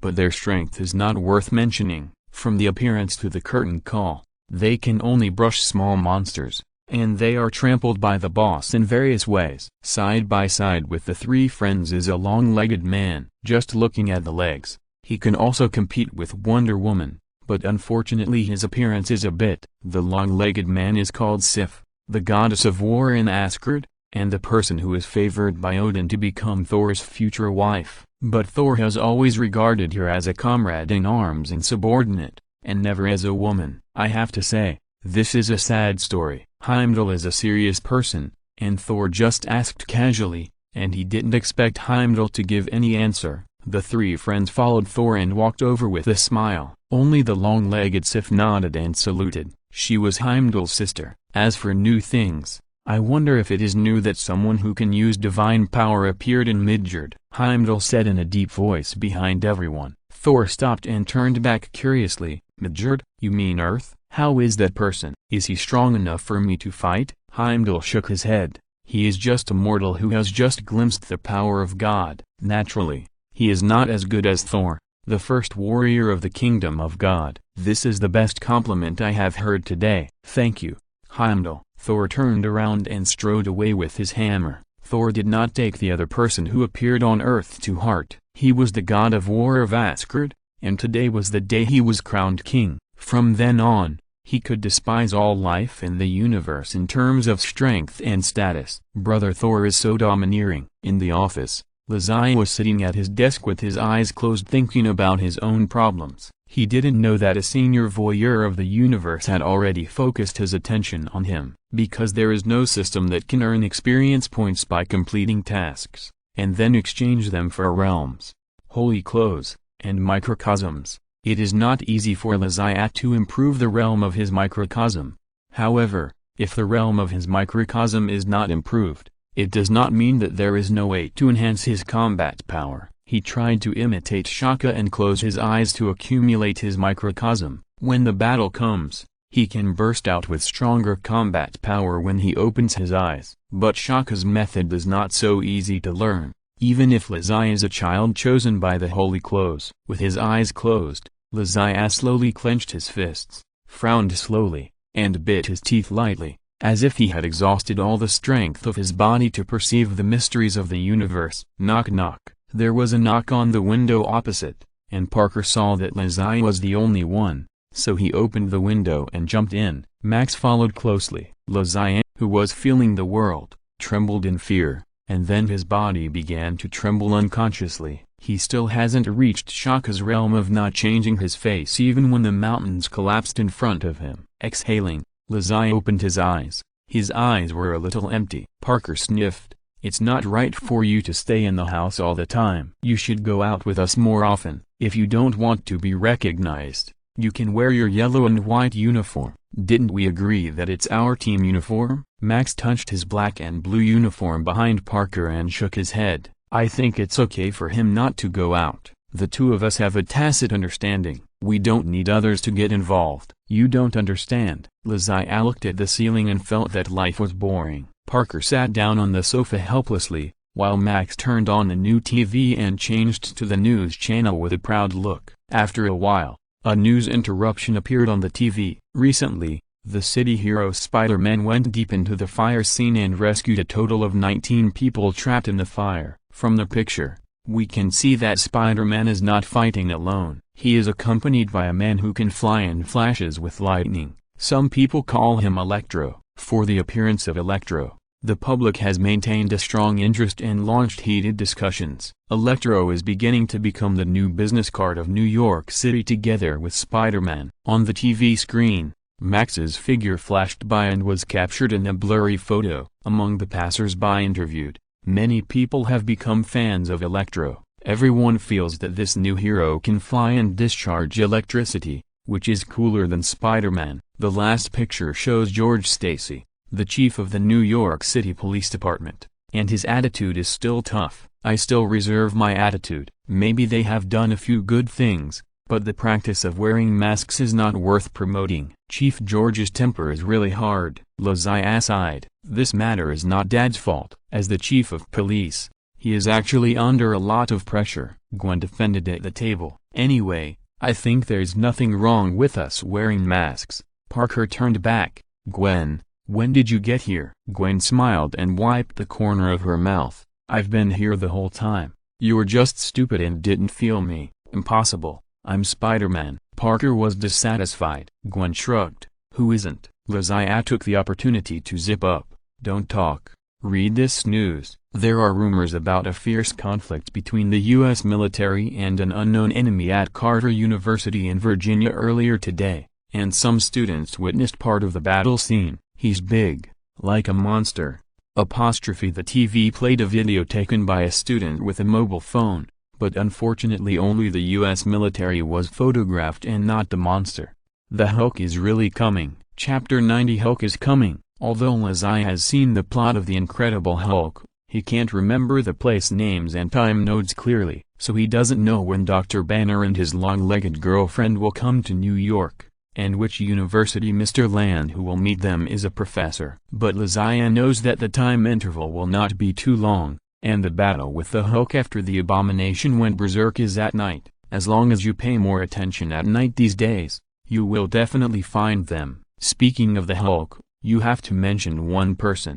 General Thaddeus Ross, the father of Bruce Banner's ex-girlfriend, a hawkish soldier who is committed to studying the biotechnology power enhancement project, that is, the recreation of super soldier serum. It can be said that the reason why Bruce Banner became the Hulk was caused by General Ross. As a scientific researcher under General Ross, Bruce Banner did not know that he was studying a weapons project. He thought he was studying radiation resistance experiments, and as an extremely confident scientist, he used his body to do gamma-ray radiation experiments. As a result, it is not known whether the experiment was successful or failed. In short, Bruce Banner turned into a green monster with amazing destructive power. After the transformation, the Hulk has high attack and defense, strong physical fitness, and is irritable and angry. He has no way to control his behavior. In order not to cause trouble to others and himself, Banner avoided being hunted everywhere,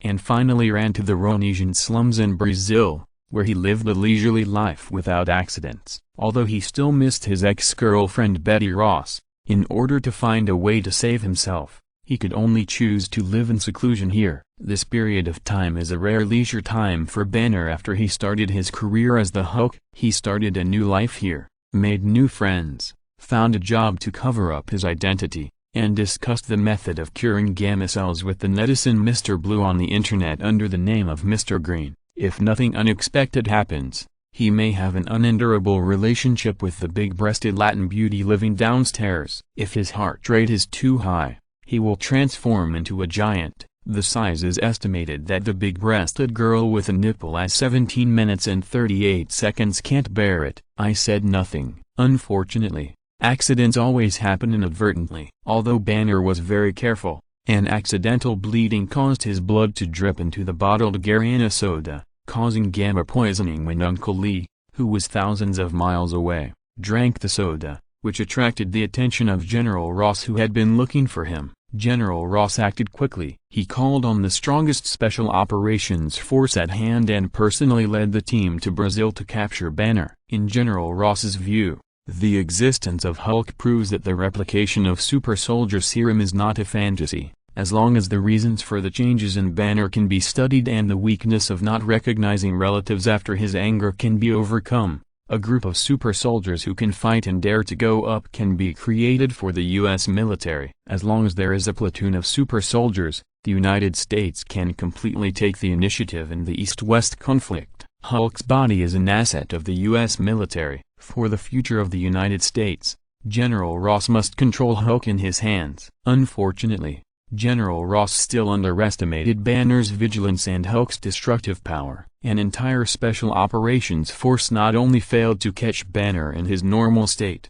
but also what General Ross least wanted to see happened. Under the bullying of several bully co-workers, Banner did not suppress his anger and turned directly into the Hulk. The transformed Hulk was unsolvable for the troops led by General Ross. They could only watch their own casualties, and Hulk left. After escaping the pursuit, Banner returned to Carver University in Virginia, the United States, but unexpectedly discovered that his ex-girlfriend had found a new love. This is another sad story. Fortunately, Banner did not simply want to ask for sex with his ex-girlfriend. His purpose was to use Betty Ross's information to log into the laboratory computer and look for his previous experimental data when he was irradiated with gamma rays. His previous experiment of irradiating gamma rays was completed in this laboratory at Carver University. Unfortunately, after searching, he found that all the data had been deleted. The subsequent plot was more bloody. Banner wanted to leave this sad place quietly,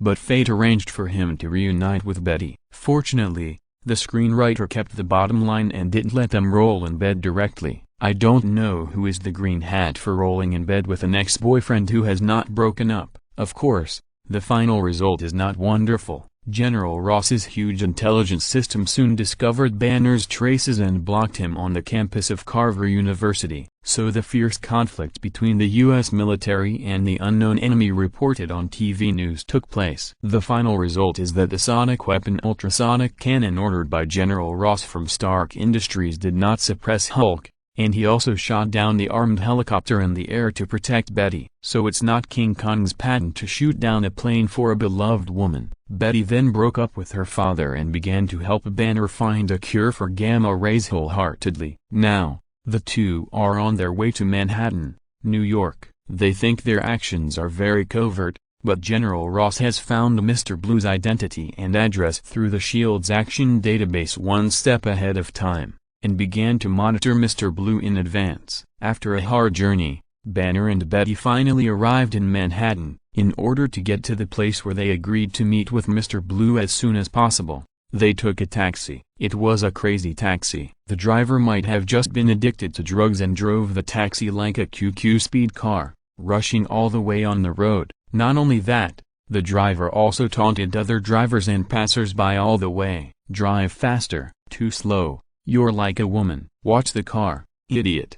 I tell you, I'm definitely the fastest taxi driver in New York." Bang! The taxi driver was bragging excitedly, when suddenly a heavy object fell on the roof of the car, making a loud noise. "No way!" The driver shook unconsciously. "Could this thing that fell from the sky be?" Knock knock. A redhead with a grid stuck out from the roof of the car. "Hey, friend, this is New York, not Monaco. You will cause trouble to others if you drive like this." The driver was completely shaken. He turned around excitedly and said to Banner and Betty sitting in the back seat, "Did you see that? Spider-Man, the pride of New York." Spider-Man talked to me. Am I dreaming? My God, forgive me, I'm a little excited. Hey, did you hear what I'm saying? If you don't stop the car, we will have to take some compulsory measures. The driver had no intention of slowing down, and continued to chat with Parker while driving. "Mr. Spider-Man, thank you for your patronage, but I have to take the two people behind me to their destination quickly. Can you please wait a moment? I will give you a ride for free after I drop them off." "Okay." Parker didn't have the patience to continue talking nonsense with the driver. He reached in through the back seat window and fastened the seat belts for the two people. "Dear passengers, please fasten your seat belts. Our plane is about to take off." After Parker finished speaking, the taxi took off from the ground and flew into the air. "Thank you for the tip from exclamation mark. I will try my best to live up to the Saint Seiya in everyone's heart. Thank you for your support and encouragement. I will start running naked next week. It may be because of my poor performance recently that I was abandoned by the editor. I would like to ask for your support and encouragement. Collect and recommend. Thank you." Chapter 91 The War is Coming. If it was Lazia's Spider-Man, when he fastened his seatbelt, he should be able to sense Banner's identity through his microcosm from the active energy in Banner's body. But Parker does not have the ability to detect the energy intensity in other people's bodies. His spider sense does not have this function. After fastening Banner and Betty's seatbelts, Parker got out of the car, while Max, who was on standby, directly activated his electric field control ability to lift the taxi off the ground. "Wow, I'm flying, it's amazing. Oh, Virgin Mary." The driver was completely excited and shouted excitedly. Parker directly pulled him out of the driver's seat and hung him on the telephone pole with spider silk. Max put the car back to the roadside. "Mr. Driver, I think you need to calm down. I hope you enjoy this trip. Goodbye." Parker landed back on the roof of the taxi and said to Banner and Betty, who got off the car, "I'm sorry, two passengers. For the safety of other vehicles and pedestrians, I have to ask your driver to come out and calm down. I hope it won't delay your trip." Betty turned her head and saw that they had just arrived at the destination, so she didn't care. She looked at Parker with some confusion. He called you Spider-Man just now?" Parker nodded. "You are not from New York, are you?" "I am quite famous here. Many people know me." Just as he finished speaking, a man with a beer belly next to him patted the spider pattern on his body that was stretched out like a king crab, and shouted excitedly, "Hi, Spider-Man. I see you. You are so cool." "You are cool too, man."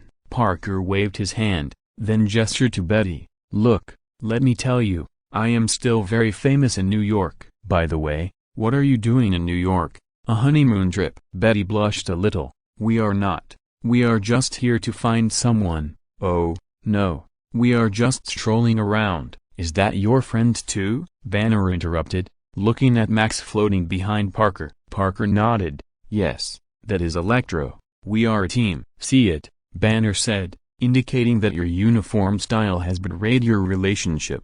"Okay, then we'll take our leave first. I wish you have fun in New York. Goodbye." Parker made a gesture to the two people and jumped into the sky, then flew away on the wing. Max followed him without saying a word. "New York, it's really..." Betty looked at the two people flying towards her, and she felt sad and didn't know what to say. Could it be that she had been in college for too long and she was out of touch with this society? She didn't know that the society outside had become like this. If Banner could control his temper, he shouldn't have to hide. "Let's go."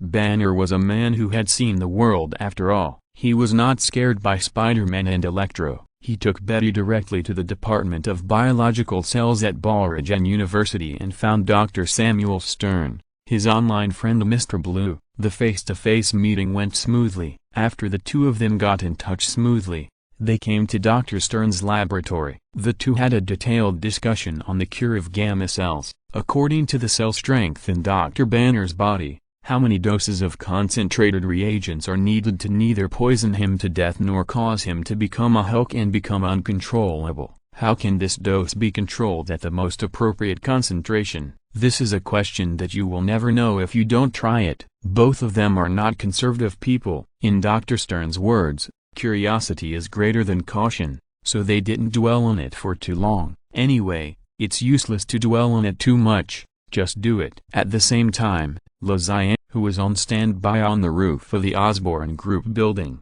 also received a call from Parker. "Zion, there's news from Hyde that a team of garrisons near New York is gathering, and it was General Ross who issued the transfer order. Do you know where their target of action is?" Lazian asked. "Harlem, the biological laboratory of Ballrogen University." Parker answered quickly. "Okay, it looks like it's tonight. You guys should deal with the things on hand first. We'll gather there in 5 minutes." "No problem." After hanging up the phone, Lazian tightened the holy cup in her hand. "After preparing for the battle for several days, she finally waited for you." Ever since he heard the news from Carver University that day, Lazian has been looking forward to the arrival of Hulk and Abomination. For this reason, he not only wanders around New York every night in his black clothes, but also asks Parker to contact his hacker friend Hyde. Although Lazian can't find Banner's information, he can find information about people related to Banner in another way. General Ross is the best person to track information. Although General Ross uses the SHIELD's action database, Hyde still hacks into it without any obstacles. Lazian even began to be interested in this Hyde, just like when Gwen and Lobing were kidnapped before, and this time, it seems that as long as he makes a request, there is no system he can't hack into, and no clues he can't find. Should he be brought into the team? He is a technical talent, but I don't know if his identity is suitable. After so many collaborations, Parker doesn't know whether Hyde is a man or a woman, old or ugly. But now is not the time to think about these things. It is important to find Hulk first. With a wave of his hand, black wings sprang out from behind Lazian. With the wings waving, his body slowly rose up and turned into a black arrow in the air, flying towards Ballrogen University. At the same time, Armed helicopters and military jeeps carrying a large number of fully armed soldiers were also rushing towards Borogen University. Ace Special Forces soldier Emil Bronsky was also among them. Bronsky was an Ace Special Forces soldier seconded by the British Royal Marines to the U.S. Special Operations Command. General Ross specially asked his subordinates to borrow him to deal with Banner. It was his team that captured Banner in Brazil before, but because of the asymmetry of information, they underestimated Hulk's ability and failed. Later, at Carver University, Bronsky, who was injected with a low dose of the super soldier serum under development, fought against Hulk again, and the final result was that he was completely played by Hulk. Thanks to the powerful recovery power of the super soldier serum, Bronsky, who turned into a rag doll, did not die, but survived tenaciously. Bronsky, who almost came back from the dead, was very unwilling to lose to Hulk twice. In the upcoming third battle with Hulk, he wanted to regain his lost face. Banner knew nothing about this. He was receiving an injection of concentrate on Dr. Stern's experimental bed. He was tired of this ever-changing life. If possible, he hoped that Hulk would disappear completely. He needed to live a normal couple life with Betty. Additional update for the helmsman Master Bull wishing you, sorry for delaying for so long, thank you for your support. Chapter 92, Hateful Rampage. Banner made the right bet. Dr. Stern's method really suppressed the gamma cells in his body, making him look like a normal person on the surface. Of course, from a certain perspective, what really worked was the satisfaction brought by Betty's female riding position, which is actually another way of showing that love can conquer everything. As for whether the gamma cells were permanently neutralized or just temporarily suppressed, no one knows. Although Dr. Stern concentrated and copied many copies of Banner's blood samples for various live experiments for the convenience of research, the experimental subjects all died without exception because they could not withstand the explosive power of gamma cells. So Dr. Stern suspected that there was a primer in Banner's body that allowed the cells to temporarily absorb the gamma energy, so that its appearance subsided and he did not die directly from radiation poisoning. This primer is naturally the super soldier serum that General Ross injected into Banner in advance, but Banner himself did not know. Hulk disappeared, and Banner got what he wanted. Even if Bronsky, who came later, beat him up with American soldiers and tied him up and carried him away, he was still happy. In the helicopter, Banner held Betty's hand, his eyes full of tenderness. From now on, we can live an ordinary life of working from sunrise to sunset. Betty held Banner with her backhand. Let's talk about it later. I understand you. General Ross, the father-in-law sitting next to him, was so angry that he wanted to jump out of the plane. You bastard lost the big guy I worked hard to develop, and you even have the nerve to seduce my daughter. If I don't make you green all over, I will let my daughter take your last name. In Dr. Stern's laboratory, after Banner was taken away, the technicians under General Ross began to interrogate Dr. Stern on the spot to find out what happened to Banner and see if there are any remedies or ways to improve it. Bronsky knocked over the interrogator with one punch. He needed Dr. Stern to put what he took from Banner on himself. After witnessing the destructive power of the Hulk and suffering 2 losses at his hands, Bronsky's desire to be cheated was extremely strong. As long as he could obtain powerful strength, let alone being cheated, even if he was covered in burly men, it didn't matter. HU, on the roof of the laboratory, Lazai sneezed, as if someone was discussing him. Parker and Max stood in other parts of the roof, leaning their heads to look downstairs. The army has evacuated. It seems that nothing has happened here. The disaster you mentioned will not happen. I don't feel any danger. Parker retracted his head and looked at Lazai in confusion. Lazai said that the U.S. military was mobilized tonight because a major disaster was about to happen, and there might be enemies that the army could not resist, so as the Guardians of New York, they had no choice but to come and visit. However, until the armed helicopters and military jeeps left one after another, the disaster still did not appear. Max looked at Lazai with a mocking look on his face. It seems that your information is not reliable.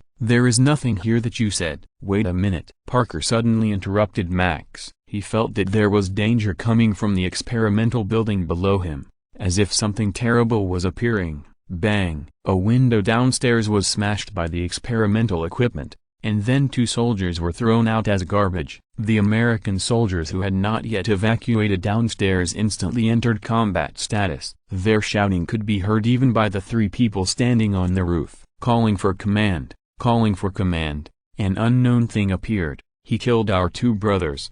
Bronsky and the major are still inside. WTF? What is that thing? Follow up, shoot, kill it, request support, request support. The American soldiers downstairs were instantly caught in the battle because of the appearance of a green behemoth. They kept shooting at the thing with all kinds of guns in their hands, but it didn't work at all. Instead, it aroused the opponent's anger and counterattack, and the American soldiers immediately suffered heavy casualties. Get through to General Ross and tell him that the Hulk is on the street and we have already started the fight. I repeat, the Hulk is on the street and we have already started the fight. In the helicopter, General Ross, who received the call, looked back at Banner in confusion. He really wanted to ask the soldier who reported to him if he had shit in his head, but his intuition told him that these well-trained soldiers would not joke about such things. Since they called urgently, it means that there is really a Hulk on the street. But where did this Hulk come from? General Ross had a bad idea in his mind. Could it be Brodsky? Turn around, go back. The helicopter turned around and flew back. Everyone in the cabin soon saw the situation on the road through the live broadcast. A black rapper stared at the camera with husky eyes and shouted frantically, "WTF, what the hell is that? We can't resist it with our firepower, so we can only flee. There are many civilians at the scene. Please send heavy firepower support immediately." In the shaking picture, you can see a huge humanoid creature more than 3 meters tall, wreaking havoc in the traffic. Shouting, crying, car beeps and explosions filled the ears. Everything made people have to believe that there was really a rampaging Hulk there. The English word Hulk itself means a behemoth. As the picture progressed, the image of the thing finally appeared on the screen. It was certainly not the Hulk that everyone knew, but it looked more ferocious than the Hulk.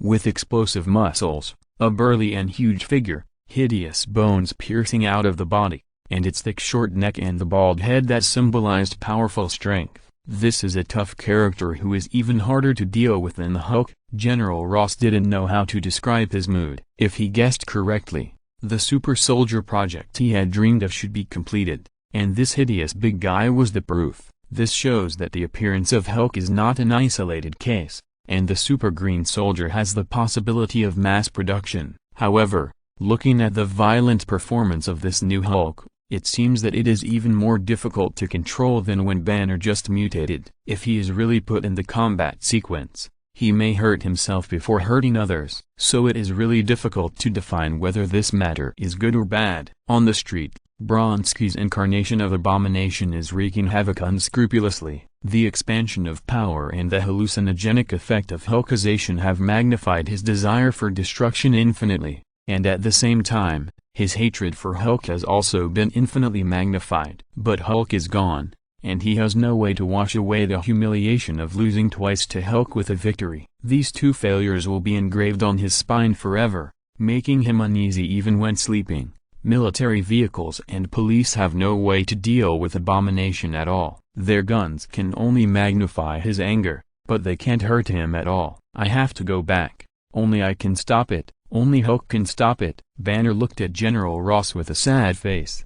He just sent Hulk away, but now he has to welcome him back in person. This is really ironic. Betty held Banner's hand. "No, you can't. Have you forgotten? This is New York." Thank you Wang_Duang for the 1000 reward. Thank you for your encouragement. Please support us. Chapter 93 Gamma Cells. Betty was right. This is New York. When people's lives and property are threatened, the first thing they think of is not the police and the army, but superheroes. Spider-Man has changed the way people survive. His red and blue uniform is becoming a belief. However, tonight is definitely a memorable night for New Yorkers, because after Spider-Man and Electro, New York is about to welcome the 3rd superhero in their city. The Abomination is enjoying the pleasure of destruction, but the people who were chased on the road like chickens and panicked suddenly stopped and cheered in unison. A red and blue figure grabbed the spider silk and flew down from the distant building, catching the people who were thrown into the air by the abomination one by one. I caught you, and you, don't worry, you will be fine. At the same time, the blue-black Electro also appeared in the air. As soon as the electric field in his hand came out, the cars flying in the air were fixed one after another, and then slowly fell to the ground. The driver and passengers in the car burst into tears. Fortunately, we live in New York. Fortunately, New York has Spider-Man and Electro. If it weren't for them, we would have gone to see God today. Everyone, hurry to a safe place. It's very dangerous here. If you want to watch and take pictures, please escape to a safe distance first. Otherwise we will be very troubled. The appearance of Spider-Man instantly made everyone feel safe. Out of respect for the city hero, they began to evacuate in an orderly manner. There were a few people who were not afraid of death and wanted to stay and watch the battle up close, but they were escorted out of the battlefield by Parker and Max. Lazia said that the upcoming battle would be very fierce. It is best not to have anyone within 100 meters, otherwise it is easy to be injured by mistake. Abomination ignored Spider-Man and Electro, who came out to rescue the people in a cool way. His eyes were all focused on the tall and thin figure in front of him. The man had a silver-white mask on his face, a white cloak shaking behind him, and a silver-purple armor. He was emitting a strong aura, and that kind of coquettishness made Abomination feel dangerous instinctively. At the same time, Banner's heart suddenly jumped inexplicably on the helicopter that had returned to the sky above the laboratory building, and a flash of green flashed in his eyes. Ah! Banner squatted down, holding his chest. Bruce, how are you? Betty grabbed Banner's arm and found that a layer of fine sweat beads appeared on his skin. What's going on? Didn't we drive it away? Banner shook his head. I don't know. Just now, it seemed that there was a strange energy that made its emotions a little out of control. It's still there? Betty was a little desperate. Banner nodded helplessly. I'm afraid so. We just suppressed it temporarily, but under external stimulation, it may still run out by itself. Ah, there was another violent heartbeat, and Banner felt that he seemed to be a little bit unable to suppress it. On the street, accompanied by a loud bang, a shockwave spread out in all directions, and all the cars within 10 meters around were knocked away, and the buzzer alarm sounded. At the center of the shockwave, the fists of Abomination and Lazia collided. The 3-meter-tall Abomination was half a body taller than Lazia. His arms were 3 or 4 times thicker than Lazia's. His fists were bigger than Lazia's head. He seemed to have overwhelming power, but in the end, they were evenly matched. Crack! Lazia's feet dropped a few centimeters, and the ground around his feet quickly cracked into a network of cracks that extended to the surroundings. It was not an even match. Lazia still lost in terms of strength. Hee. Abomination grinned. Boy, you dare to challenge me. I'll crush you into a pile of scrap metal. Abomination laughed wildly, and the fist that collided with Lazia suddenly exerted force, trying to take advantage of the situation to smash Lazia into the ground. However, as soon as his arm exerted force, his skin suddenly burst open, and green blood splashed everywhere like a water gun. Ah! Abomination took several steps back while holding his arm. Although his personality became irritable, he was not stupid. He still felt pain when he was injured. The cracked muscles and bones that seemed to be shattered made him scream loudly. Lazia slowly retracted his right fist and gently moved his fingers. His arm was numb and he almost lost his intuition. In the comics, Abomination's strength is said to exceed 100 tons. Even if the perverted guy in front of him can't reach this standard, he is not far behind. The power of the punch just now is at least dozens of tons. Pure physical strength without the help of a run-up can reach such a terrifying number by just punching in place. With such a fierce punch, if it weren't for the protection of the holy cloth, Lazia's arm would have been useless on the spot. Fortunately, with the powerful defense of the holy cloth and the power of the microcosm, the power of Lazia's punch is far less than that of Abomination, but the destructive power is stronger than him. When Marin taught Sia, she said that the source of the power of the microcosm is the destructive atom. Lazia also heard the same introduction from the middle-aged man in the illusion of the giant Lord Holy Cloth.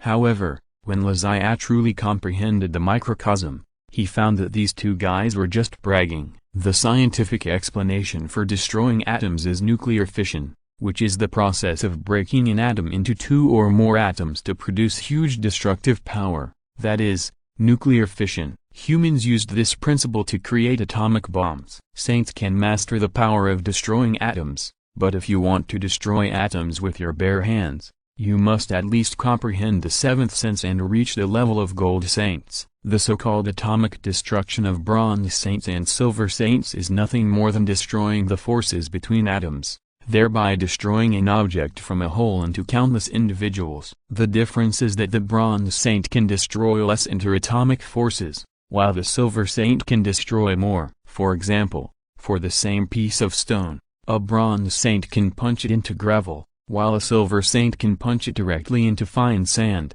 and even directly into dust or PM2.5. If it is a gold saint, it can directly beat the stone into various free positive and negative ions. This is just a comparison, not a scientific explanation of the three levels of saints. CE is microcosm. The microcosm itself is not science, so please don't use science to prove or disprove it in the future, because it is meaningless. Lazai only knows that his current microcosm cannot destroy the atoms of matter, and a punch can produce the effect of an atomic bomb explosion, but he can destroy objects, just like when he used one finger to break Dr. Lizard's new arm into pieces on the roof of Osborne Building. However, Abomination refreshed his cognition that the destructive power of the microcosm is not omnipotent. Since the holy clothes can withstand atomic-level destruction, there must be other substances or energies that can also withstand it. For example, the gamma cells in Hulk and Abomination.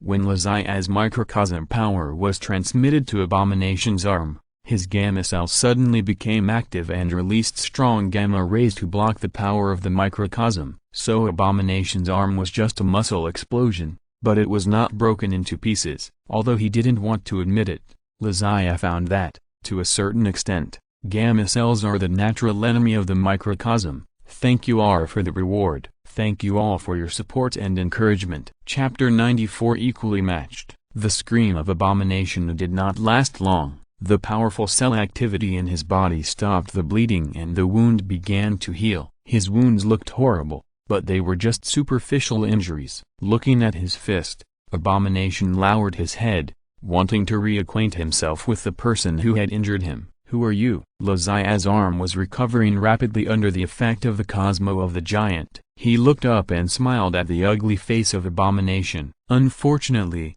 under the silver mask, Abomination could not see his self-proclaimed evil smile. I am the saint who protects the earth. It doesn't matter if you haven't heard of me. After today, you will remember this name, if you still have the ability to remember it. The mask on Lazai's face and the cape behind him are props that come with the silver saint cloth. The cape is useless except for showing off. It may affect one's movements during battle. As for the mask, it is the same silver mask as the female saint Sia. In addition to hiding the identity, another function is to cover his handsome face to prevent being technically disfigured by the enemy in battle. Although Lazai decided to make the name of Saint Sia public, he would not reveal his identity under the mask. On the one hand, it was to protect his privacy and his family and friends, and on the other hand, it was to add a little mystery to himself and leave a way out for ugly men like Parker and Max. Max pulled his sleeves and was about to rush forward to fight desperately, but Parker held him back. Zaya said that today's battle belongs to him. We just need to save people. Max clenched his fists and stopped unwillingly. Over there, Abomination laughed loudly. Ha ha ha, Saint Sia, protecting the earth? Bah, it's us professional soldiers who protect the earth, not you transvestites who wear strange clothes and dare not even show your face. You think you are a city hero just because you saved a few people. What a joke. Do you think this is a child's play? So you were a soldier before you became a pervert. Lazai released his arm, which had basically recovered. Then may I ask, Mr. Soldier, why don't you go to the border to stand guard in the middle of the night, but run around in the street dressed like this? Don't you think you need a pair of pants now? Abomination was speechless for a moment. Lazai was right. His current appearance was basically equivalent to being completely naked, without a piece of cloth on his body. But his life organ had been harmonized. So what did it matter if he was naked? Don't say those useless things, Abomination shouted fiercely. I originally wanted to fight Hulk, but since he has become a coward and you have jumped out without knowing the time, I will just get rid of you first. Haha, everyone can talk big, and I don't know who was beaten to the point of bleeding just now. Lazai sneered disdainfully. It was a miracle that Abomination could suppress his anger and talk to Lazai for so long. When Lazai mentioned the injury just now, his anger could no longer be suppressed. With a kick of his legs, Abomination's strong lower limb muscles burst out with explosive power, and his body rushed towards Lazai savagely, with his explosive power and huge weight. Once he hits him, unless he has the size and physique of Hulk, even with the protection of the holy clothes, he may be knocked into a cripple. Don't you see that the Chitauri's dozens of meters-long mantis shrimp battleship was knocked down by Hulk's punch? Abomination's power is not much different from Hulk's, of course. The premise is that he can hit Lazai. The moment the Abomination took off, Lazai knew that he had won. There is a saying that has been used too much, which is that the only martial arts in the world that cannot be defeated is speed. Now, it is in this state. Lazai's speed is needless to say. After reaching the Bronze Saint, he has broken through the speed of sound. With the blessing of the holy clothes, he can reach more than 1.5 times the speed of sound. As for the Abomination, his body size determines that his speed cannot be that fast. Although compared with ordinary people, his speed is already fast enough, even faster than a sports car. But unfortunately, he can't reach the speed of sound. Bang! The Abomination hit the place where Lazai just stood, and Lazai had already stepped back when he was flying in the air, just letting him pass. The Abomination was a little confused. Why is the plot wrong? Didn't we agree to stand and hit each other like before? How can you dodge? This is a foul. Lazai didn't give him a chance to react. He stepped forward directly and hit the Abomination's chin from bottom to top with a silver-purple fist. If the chin is hit, even the Abomination may not be able to bear it. Before transforming into the Abomination, Bronsky was a senior British Royal Marine veteran. His many years of military career and special combat experience have made him extraordinary in his physical reaction ability. To put it bluntly, if it weren't for the fact that Hulk was the protagonist, with Banner's actual combat skills, the Abomination could have played him to death. After landing and hitting the air, the Abomination keenly felt that something was wrong. He saw a silver-purple figure approaching him, so he began to dodge. Lazai's sure punch suddenly missed, and it rubbed against the Abomination's short neck. Although the wind from the fist also caused some damage to the Abomination, it was very limited. When the Abomination was dodging, he hugged his hands directly inward. With his strength, as long as he was caught by him, Lazai would have no chance of breaking free. Hiss! The white cape of the holy garment was torn off. Before being hugged, Lazai jumped up and kicked the Hatred's face hard. He did a backflip in the air and turned 7 or 8 meters backward. The Hatred tore the cape in his hand into pieces, roared, and chased Lazai again. After Lazai landed, facing the charge of the Hatred, he did not retreat but advanced. He wanted to use his speed advantage to have a good time with the Hatred. The two of them were very fast and rushed together in the blink of an eye. The Hatred suddenly raised his mouth and stomped on the ground with great force. The nearby asphalt road shook violently and cracked rapidly. Lazai's foot just stepped on the ground, and the sudden vibration made his movement messed up for a beat. The Hatred wanted this messed up half a beat. After stomping his feet, his speed suddenly increased a lot, almost reaching the speed of sound. He actually retained his strength before. Lazai's rhythm was disrupted, and he didn't expect the Abomination to suddenly speed up. He was caught off guard by a big hand that directly grabbed his arm. I got you. The Abomination grinned and clenched his hands with all his might, trying to crush Lazai's holy clothes and arm bones with his powerful force. However, he underestimated the defense of the holy clothes. Even though his grip strength was dozens of tons, he did not crush the arm guard of the holy clothes, but gave Lazai a chance to counterattack. You actually interrupted my movements with a stun skill, so I won't be polite. As soon as Lazai finished speaking, the arm guard grabbed by the Abomination suddenly flashed a silver-white light, and then the temperature in the nearby air dropped sharply, and a layer of white frost instantly formed on the arm guard. Chapter 95 I forgot to write, the saints are very fast and powerful. In many cases, they can crush their opponents with their strong physical fitness alone. However, their extraordinary physical fitness does not mean that they can only rely on their bodies to fight the enemy. What really makes the saints praiseworthy is their strange fighting skills. Physical, spiritual, spatial, elemental and even soul-related skills cover almost all types of skills. Therefore, fighting with the saints is not just about being faster, bigger and thicker than him. The most important thing is the skills. Unfortunately, Abomination did not understand this truth. He thought that as long as he caught Lazian, he could use his strength and rub and ravage him at will. But when ice crystals began to form on the arm guard and the ice crystals quickly spread along Abomination's hand all the way to his arm, Abomination shuddered fiercely. Abomination is not Hulk. He does not have Hulk's passive skill of infinitely improving his strength when he is angry. He is a player who peaks at the beginning, and it is difficult for him to improve afterwards. Of course, his 100 tons of strength and super endurance, strength 7, endurance 6, are enough to beat many heroes on Earth, including many people in the Avengers. As for the official combat skill of 2, this is definitely nonsense. Bronski is a KGB agent in the comics and a British Royal Marine ace in the movie. How can such a person have an average combat skill? At least he can be on par with Captain America at 6. If Abomination is against Captain America with his attributes, if he is not forced to be 50-50, he will definitely beat Captain America to doubt his life and be unable to take care of himself. Back to the present, if the ice crystals are allowed to spread all over the body, Abomination's body may be frozen and stiffened by freezing. At that time, his strength and speed will be weakened, and he will be at the mercy of others.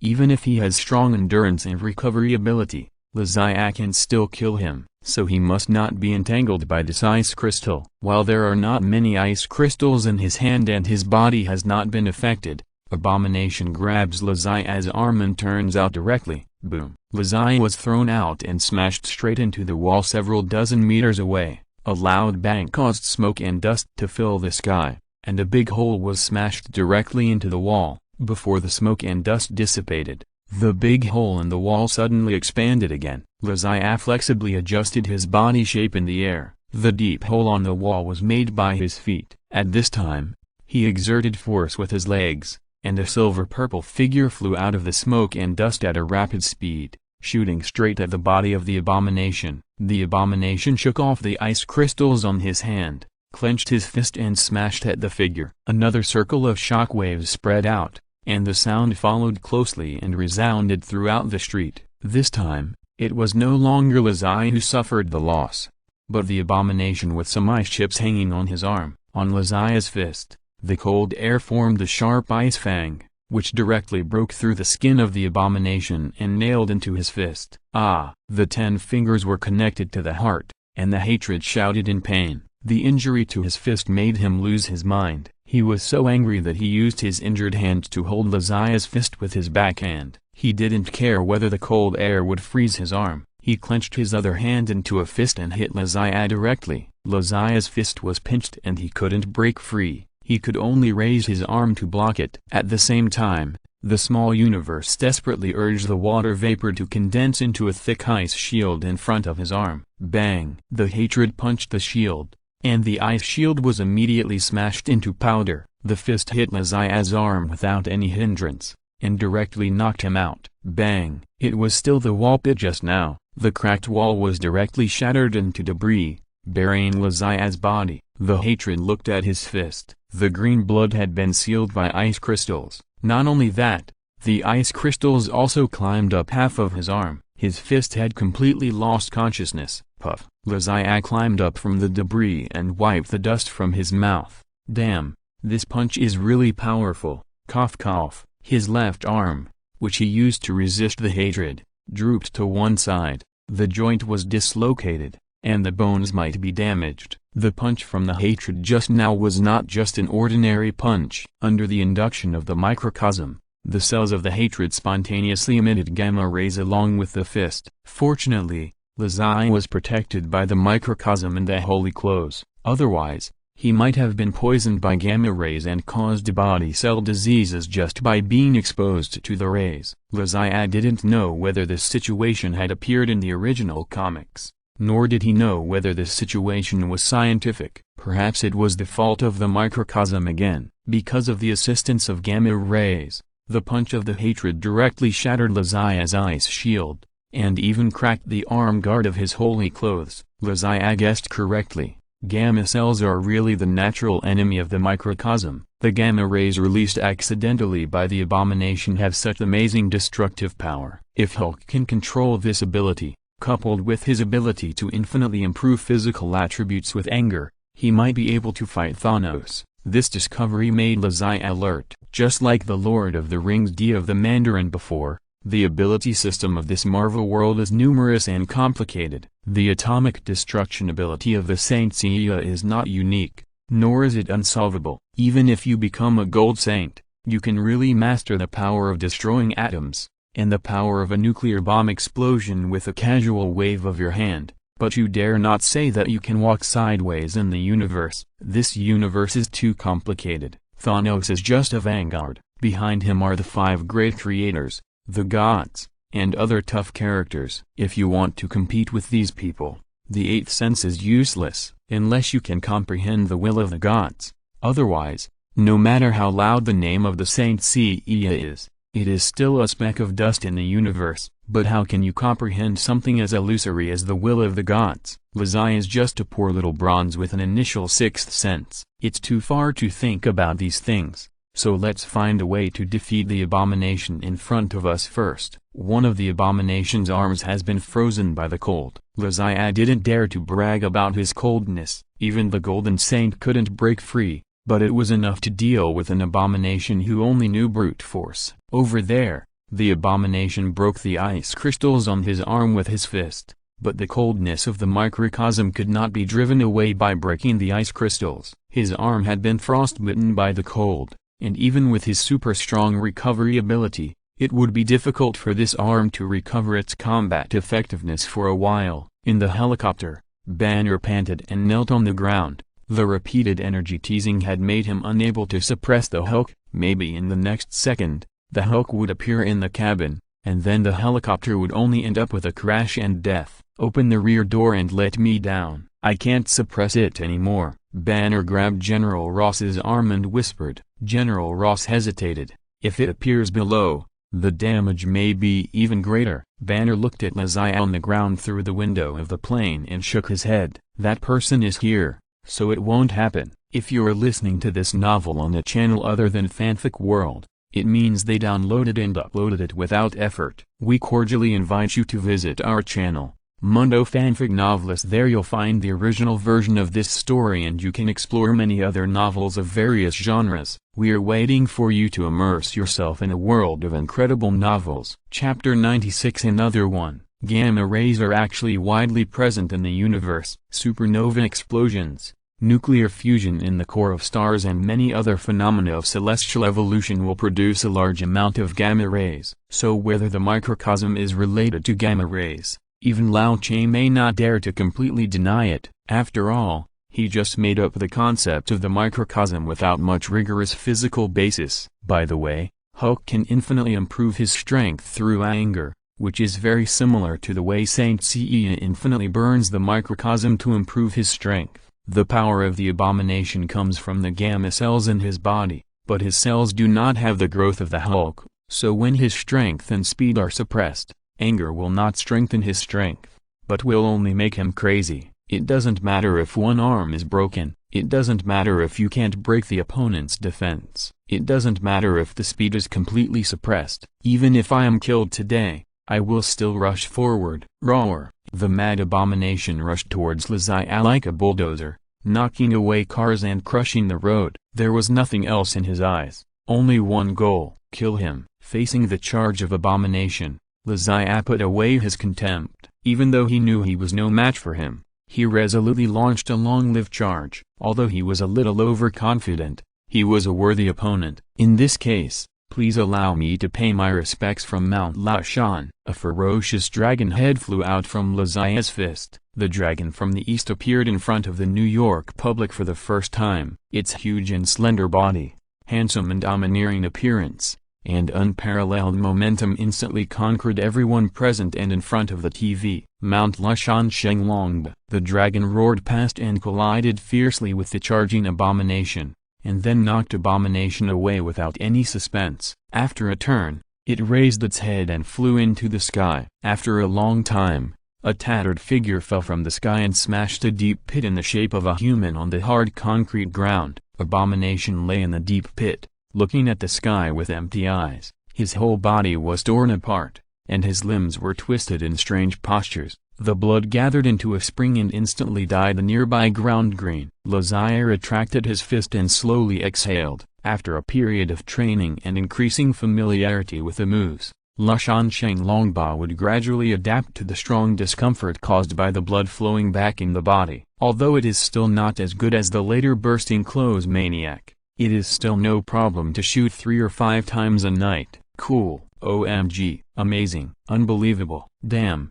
what other words are there in English to express exclamation? Tell me. Countless onlookers around who were watching the excitement and not minding the trouble made bursts of exclamations. In an instant, many Spider-Man fans and Electro fans changed their flags and became die-hard fans of Saint Seiya. The scene of the dragon's appearance was so spectacular. The mysterious power from the east was brewing a storm that would sweep across New York. Some people even asked Parker and Max, who were maintaining order on the side, "Sir, who is that Saint Seiya? Is he your friend? Can I ask for his autograph, please? Can I exchange my autograph for his?" The girl who finally spoke had been permanently blacklisted by Max. "Humphrey, is my autograph so worthless?" As expected, she was a young and ignorant girl who could not see through the essence under the mask.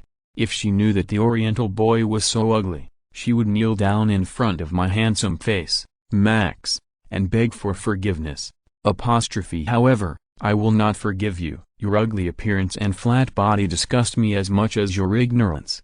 Before Max could get angry, a white-haired boy next to the girl pulled her into the crowd. "Wanda, we should go." "Pietro, don't pull me, I'm going to ask the saint for an autograph." The girl didn't want to leave, but the boy was very determined, so she was finally pulled away. On this side, after Lazia dealt with the abomination, he didn't relax at all. He looked up at the helicopter hovering in the air. If he guessed correctly, Banner was on that plane. But because of his appearance, the abomination didn't cause much damage, so Hulk wouldn't come out. "No, he will." Lazia narrowed his eyes slightly. He could feel that there was a strong energy that was exactly the same as the abomination, but more violent and suppressed. "It seems that this night will not end so quickly. It was just a warm-up. The real big guy will still appear." "Hey, Saint Seiya," Parker shouted from a distance. In this case, he consciously wouldn't shout Lazia's name. "How is it over there? Is it okay?" Lazia didn't look back. His eyes were fixed on the helicopter in the air, and the rear door of the plane seemed to be open. "The danger is not over yet. Keep alert. The current distance cannot guarantee everyone's safety. Let them continue to evacuate." After Lazia shouted, a thin figure jumped down from the helicopter. "Danger is approaching. Everyone quickly retreat." Lazia turned around and shouted loudly behind him, but unfortunately the crowd didn't listen to him at all. Seeing him turn around, many people started to raise their phones to take pictures. Even if they couldn't take pictures of his face, the handsome armor was enough for many girls to dream about. Boom. Lazia's hand was still behind him, gesturing for everyone to leave, and a figure fell from the sky and smashed a deep pit on the ground. The noise in the crowd suddenly disappeared, followed by a more enthusiastic noise. Someone jumped off the building. He smashed a big hole in the concrete floor. "Is this guy made of iron?" "It's just Iron Man. Don't talk nonsense. Iron Man is in Los Angeles. This is New York." "What a bunch of shit." "What Los Angeles and New York? Iron Man belongs to the whole United States." The crowd was still arguing. Suddenly, a big green hand stretched out from the hole. Then the ground bulged and a green monster in shorts grew out of the hole. "Why is there another one?" The onlookers collectively looked at the abomination that was beaten to death in the pit, and then turned back to look at Hulk. At the same time, a thought popped up in their minds. Will another green guy pop up after this green guy is beaten to death? Yes, after Zodiac defeated the abomination, especially after seeing the handsomeness of the Eastern Dragon. Everyone no longer doubted the strength of the Saint Seiya. Such a green giant will be killed as long as he appears. The only difference is how long he can last. Thank you Babe Cool for the 500 reward. Thank you all for your support. The feeling of not adding more than 10 collections a day and dropping all the time is really. Is it because I am not good enough that you want to escape? Haha. I have pinned one of the comments. You can take a look. Well, that's it. Chapter 97 Muscle Brain. Compared to the ugly and ferocious appearance and shameless naked running, Hulk's style is undoubtedly more elegant. A pair of big shorts that can't be broken in any way covers his stature that makes all men ashamed. On his head is a black and smooth big parting hair that looks like it has been added with special effects. Frankly speaking, if you accept this setting, it looks a bit cute. No wonder Betty will never leave him, and Black Widow can't help but be moved, wanting to challenge the unbearable roughness of human beings. Speaking of Betty,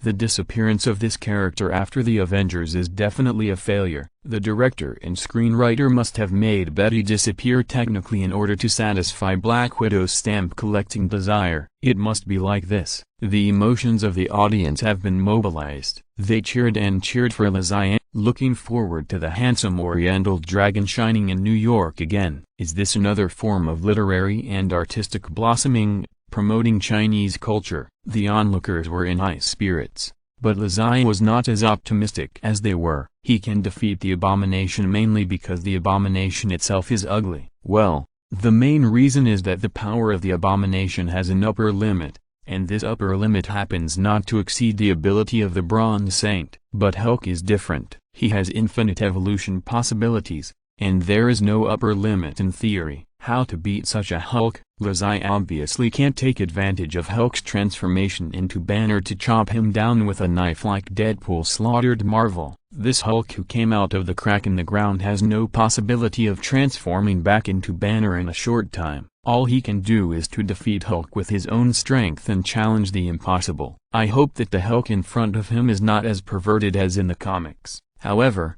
up to now, Zodiac still doesn't know that the reason why Banner turned into the Hulk is because of the stimulation of his microcosmic power. If he knew the truth, I don't know if his tears would fall. Roar. After Hulk landed, he still roared in a signature style, just like when Dr. Lizard was punched in the face by Zodiac on the roof of the Osborn building. This seems to be the signature move of the mutant warrior. Zodiac clenched his fists and resisted the urge to shoot his ice fangs at the roaring Hulk's mouth. The specific name for this practice should be oral violence. Zodiac didn't want people to think of Saint Seiya and say, "Oh, I know, it's the guy who verbally abused Hulk." Some things are too heavy for life to bear. After Hulk finished roaring, his green eyes stared at Zodiac. He didn't know why he wanted to pay attention to Zodiac. He didn't even know whether the power in Zodiac made him yearn for it or fear it. He was simple-minded. When he couldn't figure out these things, he chose the simplest way to deal with it. Smash him, destroy him. As long as Zodiac was broken, he wouldn't have to think about this problem anymore. After identifying this goal, Hulk began to charge, just like Abomination did before. Zodiac sighed and rushed towards Hulk. He was able to withstand Abomination's charge before, so he naturally wouldn't be afraid of Hulk now. The physical fitness of the newly transformed Hulk was not as good as Abomination's. Reality played a joke on Zodiac. He was right. With Hulk's current anger, his physical fitness was indeed not as good as Abomination's. But Banner watched the whole fight between Zodiac and Abomination on the plane, and he knew what kind of method could take the initiative in the charge. When the two were more than 10 meters apart, Hulk suddenly stopped, and his two big hands, as big as a palm leaf fan, slammed together in front of him. Zodiac knew it was bad when he saw this move. In the movie, Hulk clapped his hands and blew away the raging fire on the helicopter more than 10 meters away. And it is said that in the comics, Hulk's move can fan up a hurricane at the lightest and the power of an atomic bomb at the worst. I just want to ask, if this is true, who dares to applaud Hulk? Bang bang bang, people are fucking gone. Lazai had already paid attention to his feet and was prepared. If Hulk imitated Abomination and kicked a landmine, he would definitely be sure to jump before the shockwave reached his feet and avoid its impact. But who would have thought that the attack came from midair under his guard? The high five came, and the huge shockwave hit Lazai's face like a hurricane, blowing him up from the ground. After the Hulk hit him, he jumped forward directly, and his explosive power jumped so fast that it was close to the speed of sound. When Lazai was still in the wind, Hulk had already approached him, and his huge palm grabbed Lazai's ankle, and then he swung it towards the ground without hesitation. Take Loki's experience in the movie as an example. Such a smash will never stop after one time. Once it succeeds, it will be a kind of crazy smashing with both hands. In the end, people can only lie in the pit and accept Hulk's ridicule and humiliation. Weak. Hulk cracked his mouth, and his arm took Lazai and smashed him to the ground fiercely. There was a loud bang, and the surrounding ground shook, and then Hulk grabbed Lazai's ankle and smashed it in two directions. Boom, boom. Continuous pounding sounds rang out on the street, and the faces of the crowd watching from a distance changed. Parker didn't care about hiding his identity, and didn't care whose battle it was. He jumped and rushed to the battlefield. He knew that his strength was definitely not as good as Hulk's, but his spider silk could restrain Hulk and provide Lazai with a chance to escape. Yes, Parker believed that Lazai would not fail so easily, even if he was beaten like a rag doll 100 times. Parker jumped up and was fixed in the air by an arc of electricity. Max stopped him from behind. Don't be impulsive. Didn't you say that you should believe him? Parker almost swore. Do I believe you? Let me go, Max. I want to save Zion. Let me go. Max didn't know if he did this out of selfishness. He just instinctively felt that Lazai was fine. This feeling came from his keen perception of the surrounding electric field. Parker was still struggling, but a voice came from a distance. How was it? Did you enjoy smashing? Parker stopped, and Hulk, who was smashing excitedly, also stopped. Everyone looked up and saw a figure wearing white autumn clothes and autumn pants, with a silver mask on his face, standing on the street lamp beside the road. Lazai waved at Parker, then jumped down from the street lamp.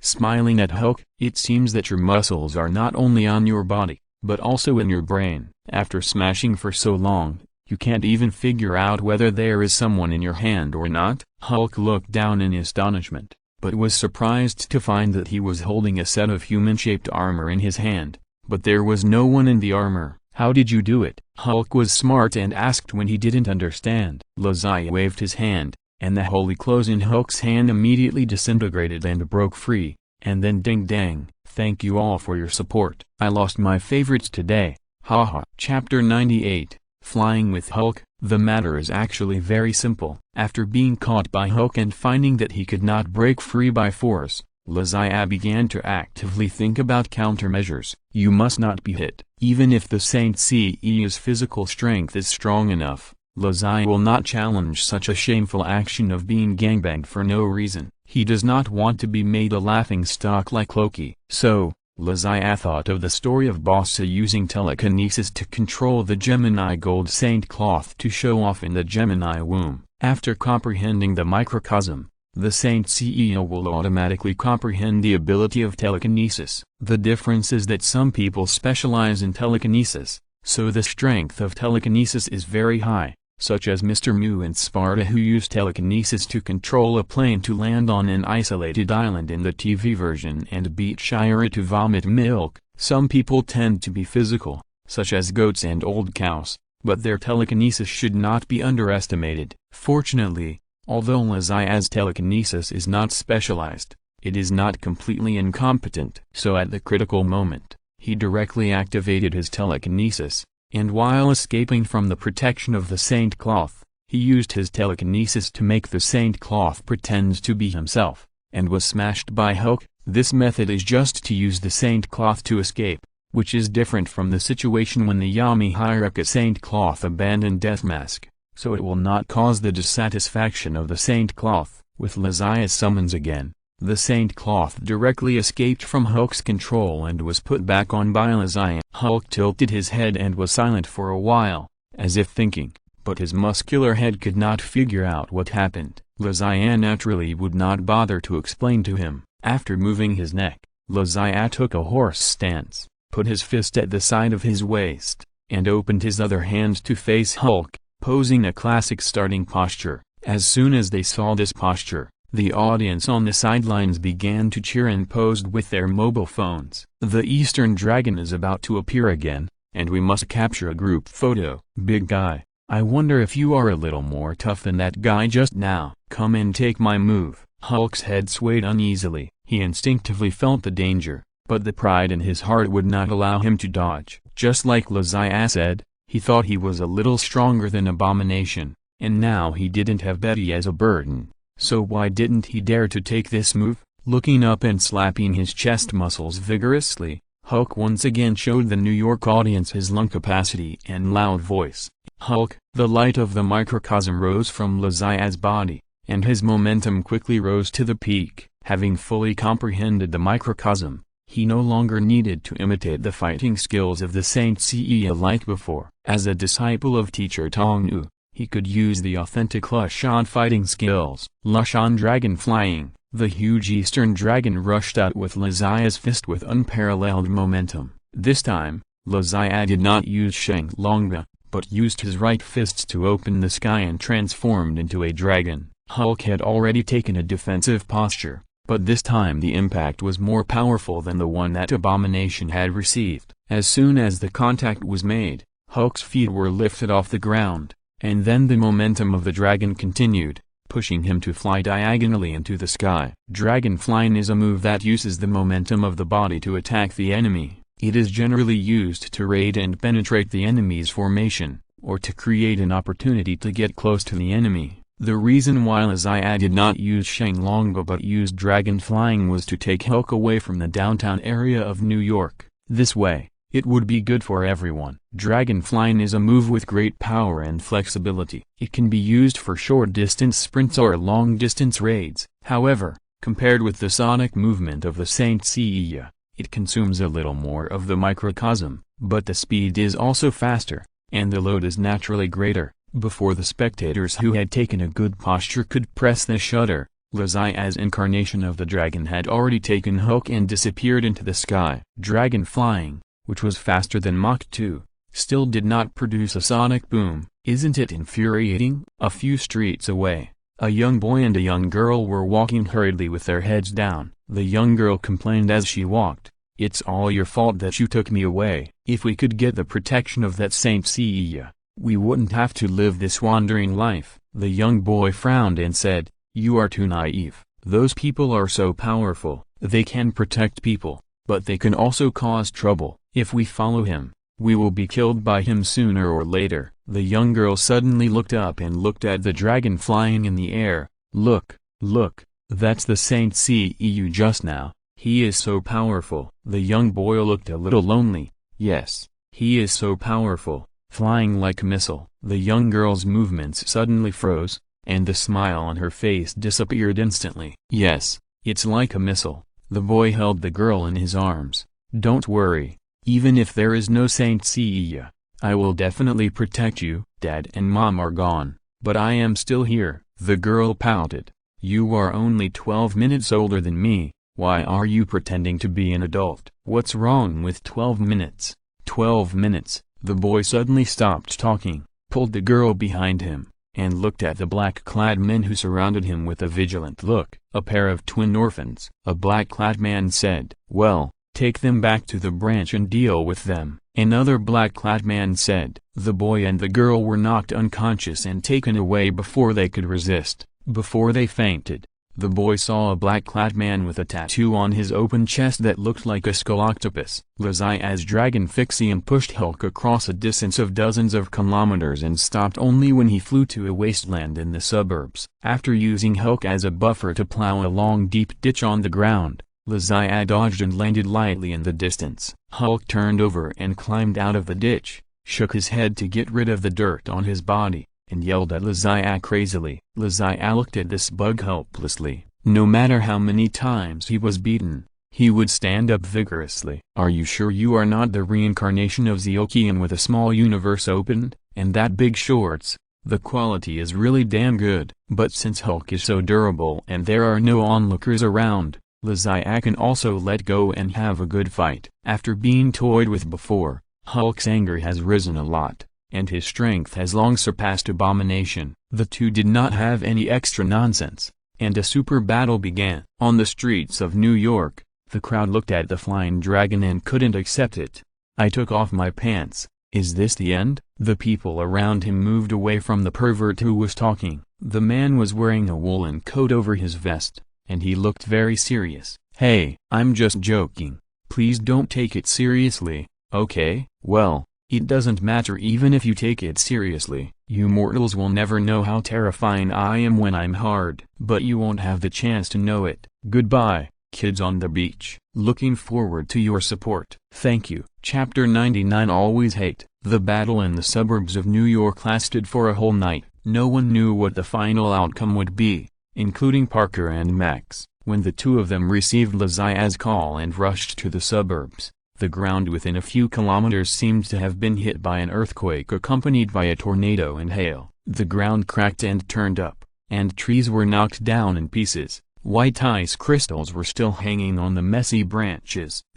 Parker rushed to a boulder. Zodiac was sitting against the stone, and he didn't look good at this time. Hi, you are here. Zodiac raised his hand tremblingly to greet the two. Parker squatted beside Zodiac, not knowing how to help him. How are you? I'll take you to the hospital. Zodiac shook his head gently. I'm fine now. Cough. I feel like I can fight Hulk for another 300 rounds. Poof. How are you? Fine. You're vomiting blood and you're fine. Parker held the blood that Zodiac coughed up in his hand, wondering if it would be better if he fed it back to him. After Zodiac vomited blood, she felt better. After a long breath, she patted Parker's arm and said weakly, "This is blood stasis. I feel much better after vomiting it out. Don't worry about me. I'll be fine after a while." "Where's Hulk?" Max interrupted. "Of course I beat him away." After Zodiac finished speaking, she sat up with her legs crossed with the help of Parker. The cracked armor on her body slowly rose with a silver-purple microcosmic light. As the light surrounded her, Zodiac's face, which had turned pale due to blood loss, slowly regained its color. When the sky began to turn pale, Zodiac's microcosm finally stopped. After opening her eyes and moving her fingers, Zodiac felt that she was resurrected with full blood. The healing property of the giant Duke armor was amazing. However, looking at the cracks on the giant Duke armor, Zodiac felt a little sad. Although the armor could recover automatically, it was only a minor injury, and it would take a long time to repair itself. But the condition of the gigantic cloth is just like when the 5 little warriors finished the Sea Realm arc, with cracks everywhere. If it is not professionally repaired, it is in danger of breaking at any time. What if it is broken by accident? Should we run naked? Although the Lushan clan likes to take off the cloth and fight shirtless, that is when there is no other way, sacrificing defense in exchange for attack power bonus. Shirem and Tiger Lord did not go to the battlefield shirtless at the beginning.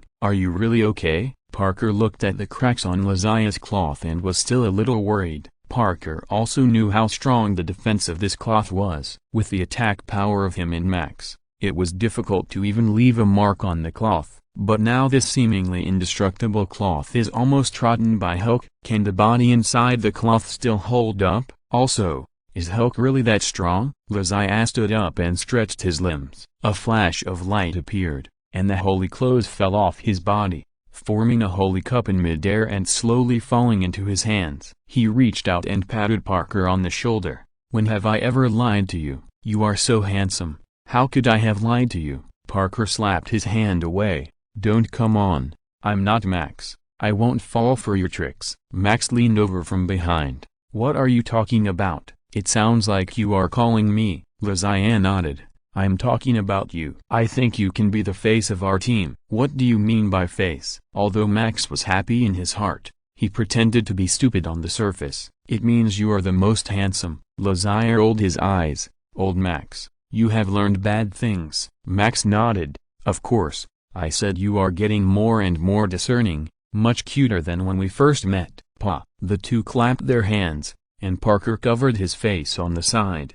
When he returned to his residence, It was already daybreak. Lazia resisted the fatigue, dragged out the holy clothes box and sat cross-legged on it, expecting a lucky break, a shock, and a wonderful opportunity. The two battles last night, the one with the abomination was not much better. Although the prediction was wrong at the beginning, he was killed by a Shenlongba later. The abomination was beaten badly by Shenlongba. Except for not dying, he was no different from being dead. But with his recovery ability, he should be able to recover. I just don't know if the military will give him this opportunity. The hawkish General Ross and the crazy scientists behind him should be looking forward to studying his mutation. What will happen? Lazia doesn't know. Anyway, in the short film, under the planning of Coulson and the bald traitor, Mr. Tony Stark, the consultant of S.H.I.E.L.D., successfully turned the abomination from a combat hero who may be rewarded for his merits into an unlucky guy who will spend the rest of his life in prison. In addition, the way Mr. Consultant persuaded General Ross was to irritate him first, and then when Lao Wo wanted to kick him out of the bar, he directly bought the bar and confirmed that the forced demolition plan was passed on the spot. Fortunately, General Ross did not have a heart disease, otherwise he would be angry to death on the spot. Well, these are all later stories. Mr. Tony Stark's Stark Industrial Expo has not yet opened, and the position of consultant has not yet been taken up, but his bad character seems to never change. As for the battle with Hulk later, it almost exhausted all of Lazia's strength. After condensing the freezing air to a very low level, he was able to control Hulk. In the end, Hulk turned back into Dr. Banner, and after a brief chat with Lazia, he disappeared into the wilderness. Sitting in the holy clothes box from 6 in the morning to almost noon, Lazia's body recovered with the help of natural energy and the giant Lord Holy Clothes, but no miracle or luck happened. Lazia suspected that he might have opened it in the wrong way, and he should try lying down. Just when he wanted to try other postures, the phone rang. Caller ID, Stark Industry Boss, SB for short. Hello, S. Lazia answered the phone and almost shouted SB. Although Stark didn't know the meaning of this abbreviation, who can guarantee that Jarvis won't Google it out? Hello, Mr. Stark, this is Lazia. I think you must have dialed the wrong number. Then, no mistake, as soon as I heard this annoying voice, I knew I was looking for you. Although I really don't want to make this call, there is something I may need to let you know. Tony Stark's voice came from the other end of the phone, which made people want to hang up. Fortunately, Lazia was still thinking about Tony and his good friend not reporting what she did in Los Angeles, so she asked patiently, "What's the matter?" Tony Stark, who is busy with his work, needs to tell me in person. Can't Pepper tell me? I just want to invite her to dinner. Haha. I'm afraid only I can tell you about this. Tony Stark paused. 5 minutes ago, I just bought the building where your company is located and plan to blow it up this Friday. Of course, you can do something to change my mind. Fuck. Thank you for the reward from exclamation mark. I lost another day's collection, which is gratifying. Thank you all for your support. I love you, you are the best. Chapter 100 The Dying Man. Recommendation votes exceed 20,000. Extra update, what's wrong? I'm so happy to hear this good news that I don't know what to say. It doesn't matter. I'm in New York these days. I can give you a few days to think about it. When you think about what to say, call me. Tony Stark hung up the phone directly after he finished speaking. Lazia was so angry that she almost wanted to throw her phone away. Is it great to have money? Can you do whatever you want with money? Can you buy buildings and demolish them for fun with money? When I have money, I will buy Stark's New York headquarters building and open a paradise on Earth. Do you believe it? Unfortunately, the products of the Holy Grail Company have not been developed yet, and it is still difficult for Lazia to become a real rich person. Moreover, Harry's life-saving potion is still in the laboratory stage, asking Lazia to move at this time. This Stark is really... what the hell? Looking at the Holy Grail on the table, Lazia sighed. There was no other way. It seemed that she could only use that trick. The phone rang again. Lazia picked it up and saw that it was the landline number of the orphanage. After hanging up the phone, Lazia hurried back to the orphanage. Grandma Joan was sitting in the hall, looking very energetic. There must be something good. Grandma, I'm back. "How is Uncle Lee? Is he feeling better?" Lazai asked with a smile after entering the door. "Old Lee was discharged from the hospital a few days ago. This old guy is too stubborn. He insisted on traveling as soon as he was discharged. I couldn't stop him."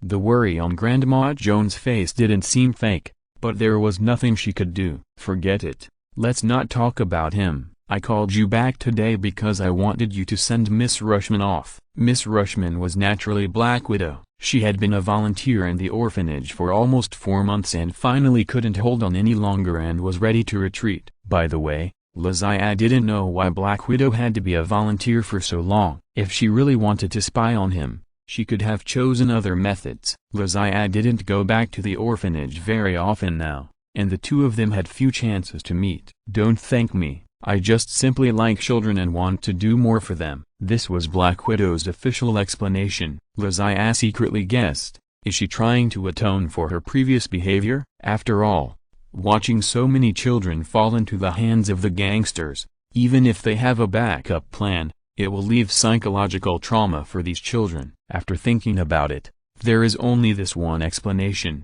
"Then I will thank Miss Rushman on behalf of my brothers and sisters. The children will miss you." At the intersection, Lazai helped Black Widow stop a taxi. Black Widow was going to the airport. "I can't bear to leave them, but because of work, I need to go to Los Angeles. I'm afraid it will be difficult to meet again in the future. Take good care of them for me." Black Widow got in the taxi and said sincerely. Lazai nodded.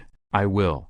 Watching Black Widow leave, Lazai sighed. Women can act, and female agents are even more dramatic. I don't know how much of what Black Widow said is true and how much is acting. Maybe she herself can't figure out how much of her words are true and how much are false. Black Widow said she was going to Los Angeles. It seems that she is going to Stark Industries undercover. Does this mean that the plot of Iron Man 2 Inches is about to begin? When Tony Stark called me earlier, he said he was in New York. Could it be that the expo is about to start? It's really tight. Can't I take a break? Also, Mr. Lee is going to travel to New Mexico. If nothing goes wrong, the hammer technique that falls from the sky should also be about to land. That's Thor's hammer. I wonder if the Saint Seiya's Cosmo can lift it. By the way, Seiya can wield the Belmont sword of Odin's battle robe in the Nordic chapter, and Aeolia can use Odin's artifact, the gold ring Draupnir in the Golden Soul.